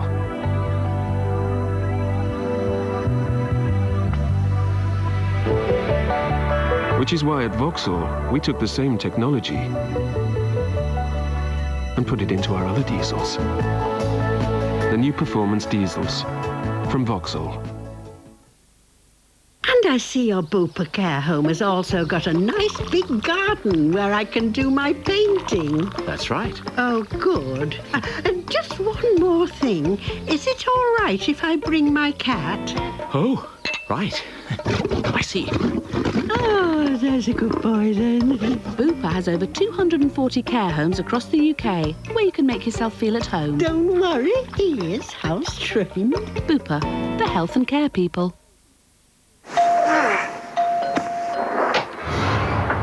David Redshaw. Yeah? This, I believe, is yours. You left it in a bar the other night. Now, there's nothing wrong with that. But when you consider that beer's a Heineken, it becomes a different matter. I don't... Come on, let me explain. See, David, Heineken has changed. It's now imported from Holland. We got rid of the 3.4%. It's now the 5% ABV you drink abroad. And why, David? We believe it makes our beer better. So when we see people not appreciating all the efforts we've gone to, it makes us kind of upset. Gentlemen, I think David knows what to do now. David, that's disgusting. Next time you order Heineken, just remember how it's made. Ah. What do we got? Paul Walters spilled his pint last Thursday. Let's go. You are recycling! You are recycling! Pigeon! Pigeon! You're floating home in a painted narrow boat! Big Mac meal, please. Buy a Big Mac meal after 3 p.m. every Saturday and Sunday, and you get a second Big Mac free. Yes! All through Euro 2004. 3-1! 3-1! I'm loving it.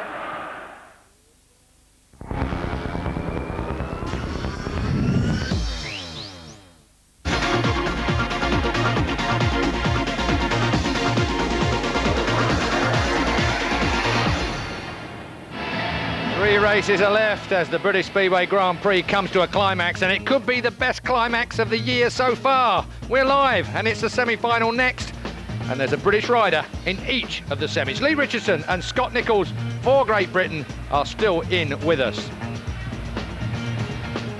So, what a build-up, what an event. I think sometimes commentators and studios can be guilty of building an event unnecessarily. I mean, it's our job, it's what we do. Not tonight, in this case. It's not been difficult, Not in this case, by any stretch of the imagination. This has been fantastic racing. I think what's made this a special Grand Prix and has improved the racing. The racing has been second to none, I feel, tonight. The track's changing each and every lap, you know, and that's where guys are finding good lines. I mean, we saw Andreas Johnson pass Greg Hancock across the finish line. That line probably wasn't there the lap before. And you know, I think that's why we're seeing such fantastic racing, and those guys are boxing clever, basically. Well, if I had a man of the meeting, it would still go, even though he's not going to be out into the semi-finals, is, of course, David Norris. He has had a fantastic first ever Grand Prix. He was working for a living up until the end of last year. He went full-time this year, Speedway-wise. He's not looked back since. He is my man of the meeting, despite the fact he's not in the meeting anymore, but he is with Jonathan now. Well, with me is Dave Norris, and certainly a valiant effort. You really did put on a show for us tonight. Yeah, well, you know, hopefully people take me seriously now. You know, I haven't taken myself seriously for about 10 years now, and I've sort of turned the corner and realised I can just keep my fitness up for maybe 5 years and trying to get events like this, or you know, just try and ride to more of my ability and make people proud of what I'm doing. I was going to say, as we look ahead to the World Cup now, given that you have got your weight down, you've got your fitness up, do you feel confident about that for Britain? A lot more now. Now I've had this experience, and you know, this is as big as it gets, and it'll be a little bit of a come down maybe, you know, in the personal feeling, but I feel it's been good for me. I think we've got a good World Cup squad, and I'm really looking forward to putting all this old England kit back on again. I think you proved to yourself tonight that you're as good as anybody on your day. Well, yeah, you know, someone's got to lose, and I lost that race, but I pushed them all the way. And you know, I've had nightmares of making myself look like a wally, but I don't think I've done that. And thanks for the support. And odds are 33 to 1. I think a few people lost some money tonight, but never mind. So I'll buy them a beer later. Makes you wonder what you could do if you did get a start, because you didn't get any tonight. Didn't make any starts. Practice, I was making them all, so I was on my own. But just, I don't know, it's the occasion. Just, I can't start in these big ruts. It don't happen at Eastville. You know, Bob Dugas does a fantastic job of the track. We don't have them, so. But never mind, it's over Greeny, but let's hope I was in for the British lads, Scotty and Lee. Let's hope they can keep the flag flying. You did us proud, well done. Thank you. World Cup, of course, in August, live here on Sky Sports, and we look forward to seeing David Norris there as well. Now the big question is, can Lee Richardson do it in the first of our semi-finals? We'll find out pretty soon. Nigel. Thanks a lot, Keith. Heat 23 it is, the first semi-final here, and Lee Richardson is in there off the inside. Favourable gate positions for Lee here. It's favourable, and he has been making very good gates as well, so let's see when he can make the most of it off one. But, yeah, you know, Niki's so determined, Golov's determined, Greg's been making good gates. Let's hope he can utilise gate one and get out there. Yeah, fingers crossed for Lee Richardson, who made the switch from Coventry to Peterborough. 25-year-old from Hastings in Sussex, rides for Zielona Góra in Poland, VSM Elite in Sweden. And, well, looking forward to the first semi-final then. The first two here will go through to the grand final. The last two will pick up 13 and 11 Grand Prix points, respectively. Big race coming up then here. The first semi-final of the British Grand Prix at the Millennium Stadium in Cardiff. Go on, Lee Richardson off the inside. Lee Richardson has made a good start, and Craig Hancock's done particularly well there. But Niki Petterson, the man in yellow and black, and Lee Richardson has got underneath Niki Petterson, the world champion. He's going to take him wide. Oh, he's holding second spot, and Niki Petterson lost it there. And Thomas Gulliver's got third. The world champion could be on his way out, and the winner of the British Grand Prix last year looks like he won't win it this year, although he's still battling away, and this race isn't over yet.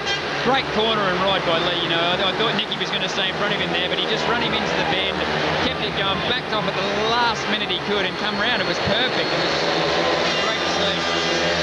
One lap to go. Could we have a British finalist here in Lee Richardson? Niki Petterson's closing the gap. 2 turns to go. Petterson's closing in. He's there. Get in there. That's perfect. Look at the crowd going bananas. Go on, lads. Lee stood up on his bike down the back straight. He's excited about it. Let's go. I'll tell you what, it could not have happened to a nicer bloke as well. Lee Richardson is a top guy. One of the nicest speedway riders I've ever met, and he really is a pleasure to interview and deal with, and the British fans are on their feet. This is great. Greg Hancock as well, you know, he's obviously American, but he's very popular in this country.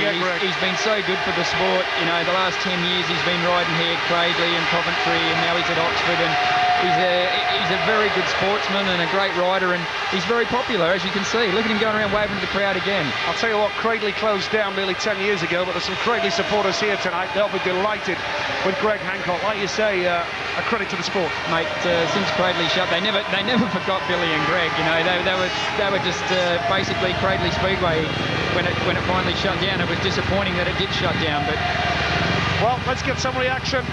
Here's Jonathan Green. Yeah, he's just, well, you missed it. He whooped and hollered as he came down here on the bike, and I think it said it all. Lee, sensational. Oh, I've been trying desperate to make a final since the start of the year, and to do it in front of the home crowd, fantastic. Bit of a buzz, and you took out the world champion. Yeah, it's fantastic. You know, I didn't make the best of starts off gate one, but my bike's working pretty well, and managed to sort of push all about the way, and away I went. Well, you know what those people out there want? They want to win. How about it? So I've made a good start. I'm going to give it all I can for them, you know, and I need a GP win. It'll be fantastic. Best of British to you. Cheers, boys. Fantastic.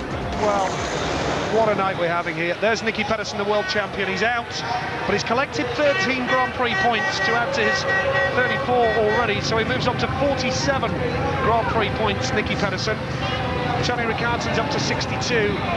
And here's the lineup for Heat 24. Can we get another Brit through to the final? Scotty off the inside in red. Jason Crump, gate 2 in blue. Lee Adams, gate 3 in white. Andreas Nichols, but Jono, I know you'll be keeping an eye out for Jason and Lee, your fellow countrymen here. You know, I've been rooting for Scotty all night. I mean, I wanted him to have a good meeting as much as anyone to bring him back on form, but I've got to go with the Aussies here. I mean, what can I do? Well, I'll forgive you. I'll forgive you. I mean, who's going to talk to me on that flight back to Australia at the end of the year if I don't even barrack for me mates? Fair comment. P24 it is then. The second semi-final. There is Scott Nichols, full of concentration and determination. Can he go off gate 1 and get the victory? It's a good start from Jason Crump off gate 2, and Scotty Nichols is currently second, but Lee Adams is going to come round. And Scotty Nichols is going to be passed by Andreas Johnson, and he's got a tall order ahead of him now. Jason Crump and Lee Adams, and oh, how close is that? I'll tell you what, there's going to be some drama still in this race. There is, mate, and I actually at the start heard someone's bike popping and missing, so, you know, hopefully it's not a problem with one of the boys out, you know, the two Aussies first and second there, because there was definitely someone's bike playing up at the start. These boys do not give up at any time in the 4 laps. Jason Crump at Bellevue in Australia. He has the lead going down that back straight. Lee Adams is second, the Swindon rider.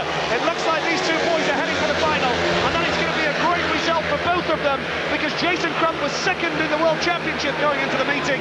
Lee Adams was third, and it's going to be a terrific result for Australia, this, Jono. It is, mate, and it's what we need at the moment. You know, Lee's been so close so many times and never actually got there. I've really tipped him this year that this is a year for him to do it, and if he can get it all together, you know, he's just showed his league form. He's got an 11.5 or 11.25 average or something at the moment. He's getting maximums at home, away from home, and hopefully if he can bring it onto the world stage, he's beaten all these guys week in and week out in the league. Sweden, Poland, England, why can't he do it for the Grand Prix? Bring it on. Well, there is the winner, Jason Crump, but listen to the reception for Scotty Nichols as well. He deserves that, Jono. He's had a great night. He's worked right from the start. You know what? Best part of 3 hours ago, he first got on a bike tonight, and he's still here. I can see Scotty there. You know, he's slumped a little bit, and he's disappointed because he wanted so much, but he's done so well, and he's done himself proud. Scotty Nichols picks up 11 Grand Prix points this evening, so he'll feel pleased with his efforts. And Andreas Johnson picks up 13 points. But to be fair, it looked unlikely for Scott right from the start. He got the inside gate, but he didn't get there, did he? No, he didn't, and just all I can say, the positive out of this whole deal is Scotty Nichols is back. You know, he's been riding with that injury, and now he looks like it's behind him. He flogged it off when they interviewed him about it. He said it doesn't hurt, it's not a problem. He's not bothered about it. Everyone else seems to be talking about it, so Scott's back. Well, it's good news then for Great Britain in the World Cup. Great news for Ipswich. Scotty Nichols is out, but Lee Richardson of Great Britain is in the final, and the final of the British Grand Prix is next.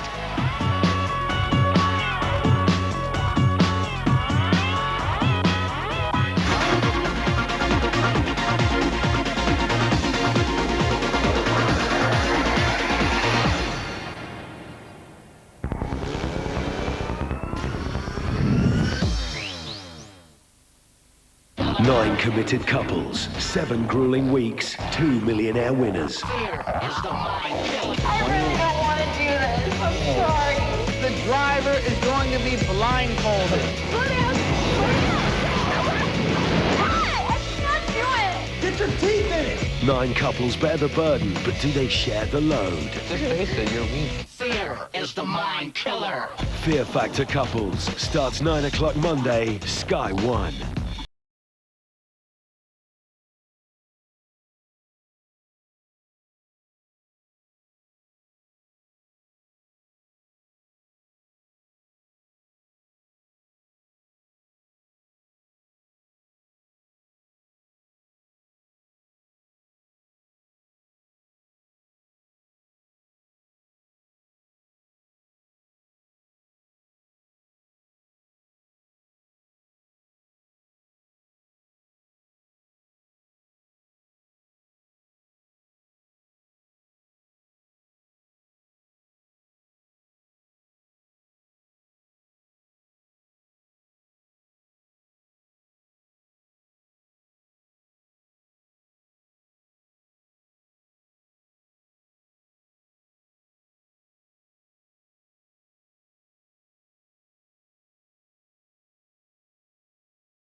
British Grand Prix final is set, but we've got more live action later on 2 Sky Sports channels, golf, of course, and day 3 coverage of the Buick Classic over on Sky Sports 3.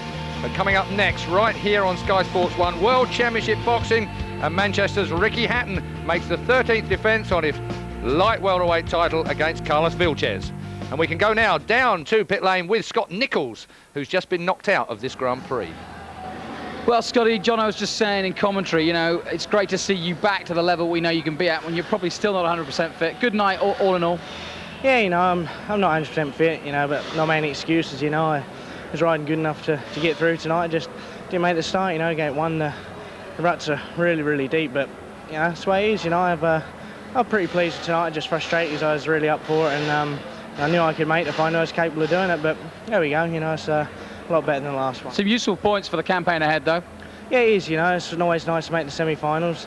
Yeah, when you get there, it's always such a disappointment not to make the final, but, you know, I've got to be pretty happy, you know, like I say, it's a semi-final, and the next one's an indoor one as well, and I'm not too bad around those, so see if we can get in the final and win one soon. All right, well done again. Thanks a lot. We have no doubt that Scott Nichols will win one eventually. This then is the final. It is Greg Hancock in red up the inside. That's got to give the American a lovely place there. Lee Adams in blue, Jason Crump out of white. Wouldn't want that one. And Lee Richardson with it all to do. He's got to outthink the other 3 guys underneath him if he's going to win his first. This is his first Grand Prix final, remember. So this man, well, he's gone further now than he's ever gone. 2002, he finished 5th here at the Millennium Stadium. And really, Lee Richardson has gone better than that. He's already in the final. The worst he can do is 4th place. But I think Billy Hamill here in the studio, he's going to be looking for better than that. You said right from the beginning of this race meeting, to your credit, you spotted something special about this man tonight. He's looked good. He's into the final. Do you think he can pull it off from the outside gate? I think him or Greg are about, both of them have made extremely good starts tonight. Lee, you know, he's been improving all night. He's had a couple ups and downs. Greg, in particular, has made the start from each and every gate, I think. He made a fantastic one from gate 4 earlier in the meeting. But if you want one, the inside one's a nice one to have for the final, isn't it? Well, I think he's going to be, I think we're going to see an American Grand Prix champion here in Britain. But, I mean, if anybody could, I would have to say Lee is going to be one tough cookie off that outside. And he's pumped. Jason Crump's in no man's land in white, though, isn't he? He is, but, you know... yeah, I think you're right. I think you're right. Crumpy, poor old Crumpy found himself in big difficulty. Lee Adams, though, Lee Adams has looked very, very fast and very smooth tonight as well. Yeah, and I mean, Lee's probably looked the fastest on the track, but I think he's missed the starts from the outside. I think Greg's making the starts better than anybody tonight. So, you know, Lee is about the only one that could beat Greg to the first turn because it's such a long ways. He's actually probably in an advantage as to opposed to someone like Lee, as he can you know, he's so far away from Greg. Well, you saw the man there was Lee Richardson. Now we're looking at Lee Adams, 2 Lees, spelt differently, of course. 1 British, who's got 40,000 people behind him. And then Lee Adams, who's got Steve Johnson behind him, in commentary. I'm sure there is a screen from Steve in a minute. Greg Hancock, who's got Billy Hamill behind him. He's up here in the studio. And Jason Crump as well, another Australian. 2 Aussies versus the rest of the world. They're used to it, though, aren't they? Jason Crump. Well, I can tell you also, we've got great boxing coming up after this as well. If fireworks aren't enough for you in this final, we've got a bit of boxing coming up. Ricky Hatton versus Carlos Wilfredo Vilches on Sky Sports 1 immediately after this Speedway Grand Prix. He's defending his championship, Ricky Hatton, so watch that if you fancy it afterwards. You know, I spoke to Jason Crump the other day, and you know where he's going straight after here, Billy? Up to a campsite outside Silverstone to watch the World Superbikes tomorrow. Now, that's what I call a proper biker. That's it. He's got his priorities right, definitely. And look at him. I mean, he's taking that relaxed approach, and he's sitting there in the A final. Okay, this is it. Last shout for you before the final, Billy. I want a 1, 2, 3 out of you. All 3 of them. Don't wimp out. Greg Hancock, Lee Richardson, Lee Adams. Yeah. No Jason Crump. Well, I'm going to go for Jason Crump to pull it off from the hardest gate then, just because I like to go against the odds. He's going to be in white. There she is. She's lovely. His gate position isn't. We'll go back now then and find out what Jono and Nigel have got as far as predictions are concerned. Well, what an atmosphere here. And as the boys said, boxing coming up a little bit later. Well, mate, they're giving the boxing a plug after this meeting, but I tell you what, if you touch my beer again up here, there'll be a boxing match in the commentary box, I can tell you. Vicious rumour, vicious rumour. Heat 25 it is, the British Grand Prix, the grand final. And just to put it in perspective for you, Jason Crump was second in the World Championship going into this meeting, but we want Lee Richardson to get the victory. Come on, Lee, he's on the outside there. Hancock off 1, Adams off 2, Crump off 3, and Lee Richardson of Peterborough goes off the outside. I got to pretty much go with Billy there. I mean, Greg off gate 1, the way he's been going. I know Lee's been going so good himself, you know, and Crumpy and Lee Adams are tough guys as well, but Greg off gate 1, it'd be hard to bet against him. Well, as we say, Jason Crump was second in the championship going into this meeting. Lee Adams was third, 4 points behind Jason and 5 points behind the leader, Tony. Tony's already out. He finishes on 62 points now overall. 4 rounds gone. So whatever happens here, Jason Crump or Lee Adams will go top of the leaderboard after 4 rounds of the 2004 World Championship. Here we go with the grand final then. All eyes for the Brits will be on the man on the outside, Lee Richardson. Can Lee do it? Heat 25, the fight. Oh! Jason Crump has moved! Jason Crump has moved to the stop, and Lee Richardson is there! Richardson around the outside! Oh, Greg Hancock's closing up! Here comes Richardson! Round the outside! And Greg Hancock has the lead! Lee Richardson will really go for it here, but he's going to have to pull off a great right to pass Greg Hancock, and here comes Lee Adams as well. Adams gets second.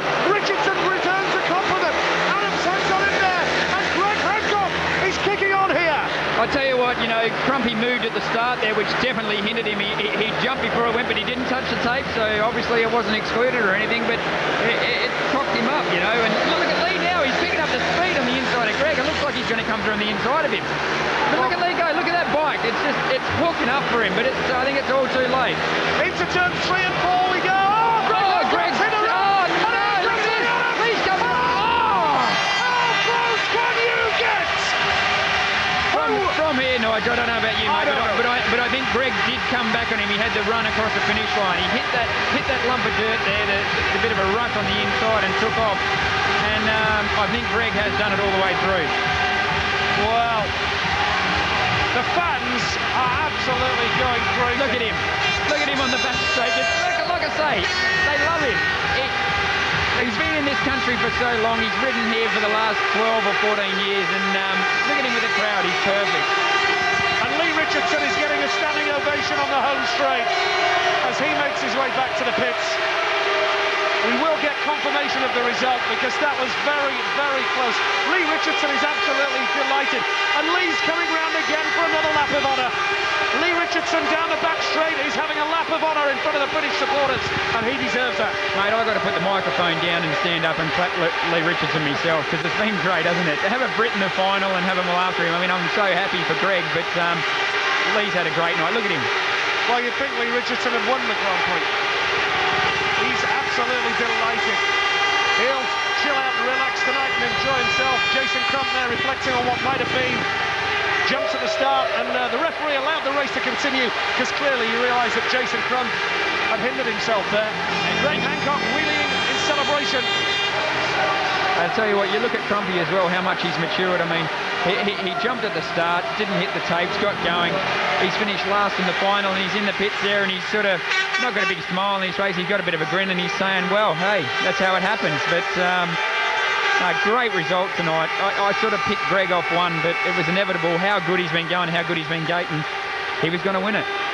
Yeah, great result for Greg Hancock, who came over to Great Britain in 1989 and is very well respected and very popular amongst all the other riders as well. Well, he's a great guy. You know, when he won the World Championship back in '97, a lot of people said too much of a nice guy to ever win the World Championship, and he went out and he did it, and he is the genuine nice guy of Speedway. He's always got a smile on his face. He'll always stop and say good day to just about anyone, and he's a top bloke. So, no, there's going to be a big old party tonight. I'm going to get down to his motorhome. Quite right, too. Greg Hancock picks up 25 points and moves on to 57 overall.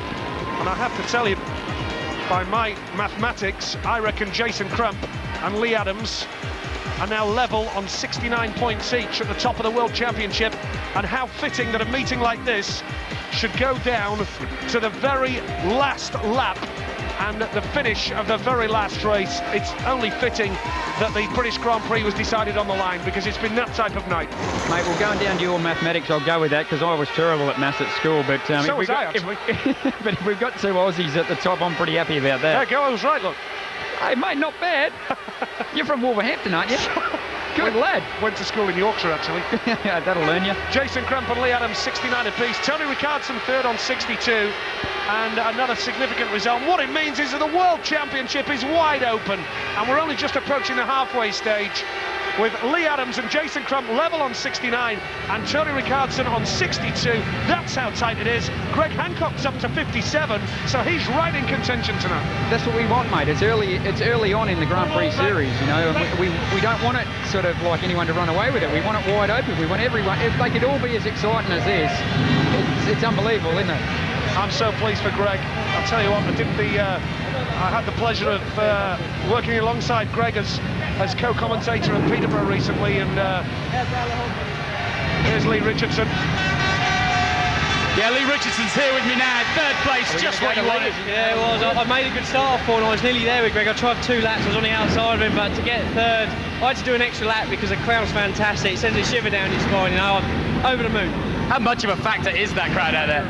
Oh, it's brilliant. I'll tell you what, it's not, you know, you never ride anything like that in your career, and to come third, be the only Brit in a final was, well, I can't explain it. It's more than I can say, really.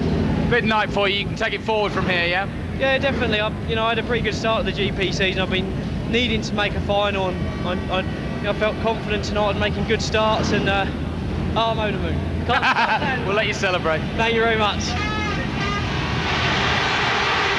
Well, Lee Adams is with me, and boy, did you push hard there. Well, it's been a fantastic night here. Yeah, Greg just hit a little rut in that last one, and I was trying to get out of the dirt to get the bush off the turn, but it just didn't happen. You know, he had such a run, and there was quite a bit of turn there. So, you know, we're in the A and we're in the points. That's the main thing. It's so tough out there. Every heat is almost an eliminator, and you've got to get the starts. Yeah, the starts are vital. You know, although it was weird, I come off blue there, and I was surprised. I made a half-decent start, but it's just a bit of a lottery when you turn up on these tracks with the starts. You may not have won, but you're leading the championship now. Yeah, I'm equal with Jason. That's the main thing. We're in the points and in the money. That's what we need. Thanks, mate. And finally, let's turn to the champion tonight. You said to me at the beginning of the evening you felt like you could do this tonight. Yeah, I did. I really felt great, you know. I mean, it just got better all night long. We made adjustments to my bike for the first 3 heats, and by the 3rd heat, we had it just right. And darn it, I couldn't afford to lose. You know, they did everything right, and I feel awesome. How aware were you of Lee Adams behind you? I heard him coming there on probably about the 3rd lap. I really heard him charging hard, and I thought, well, I better just control my line the best that I can. But he pushed me hard into a mistake, but I managed to cover and had enough speed to go to right to the finish line. Plenty few rounds left, and you've moved to 4th in the championship overall. How do you feel about that? Awesome. I mean, I want to chase the title, you know, and I feel good. I'm in good shape. I'm getting stronger again after my injuries, and I can say it's my turn. Could be another title in you. Yeah, you know, for sure. Well done. Thank you. Greg Hancock then, the British Grand Prix champion. And what a party it's going to be tonight down in Cardiff. Let's take a look then at tonight's result. As confirmed now, Greg Hancock takes the 25 points for the win. Lee Adams, though, gets 20. Lee Richardson, a career-best Grand Prix, 18 points for him. Jason Crump joins Lee Adams at the top of the championship tree, despite finishing in 4th place. I don't suppose he's going to be too unhappy with that, but he could have been a little better. David Norris, what a hero. Still my man of the match tonight. David Norris, 8 points for him in his first ever Grand Prix. The same as 5-time world champion Tony Richardson. Not a bad result, I'd say. Here it is then, the remainder of our leaderboard regarding the points gained tonight. And what a night it has been. Well, the championship standings are 69 points each for Lee Adams and Jason Crump, but that man gets 25, which takes Greg Hancock up to a whole 57 points. Now then, if you want to see the celebrations continuing here at the Millennium Stadium, press the red button and go interactive on Sky Sports. Fan zone will be where you can see the final celebrations. We're virtually out of time here at the moment. We've got more live sport following us on Sky Sports 1. It is, of course, Ricky Hatton versus Carlos Wilfredo Vilches. That's on Sky Sports 1. That's why we must leave on time tonight, because live boxing, that's an exciting night of boxing to come as well here.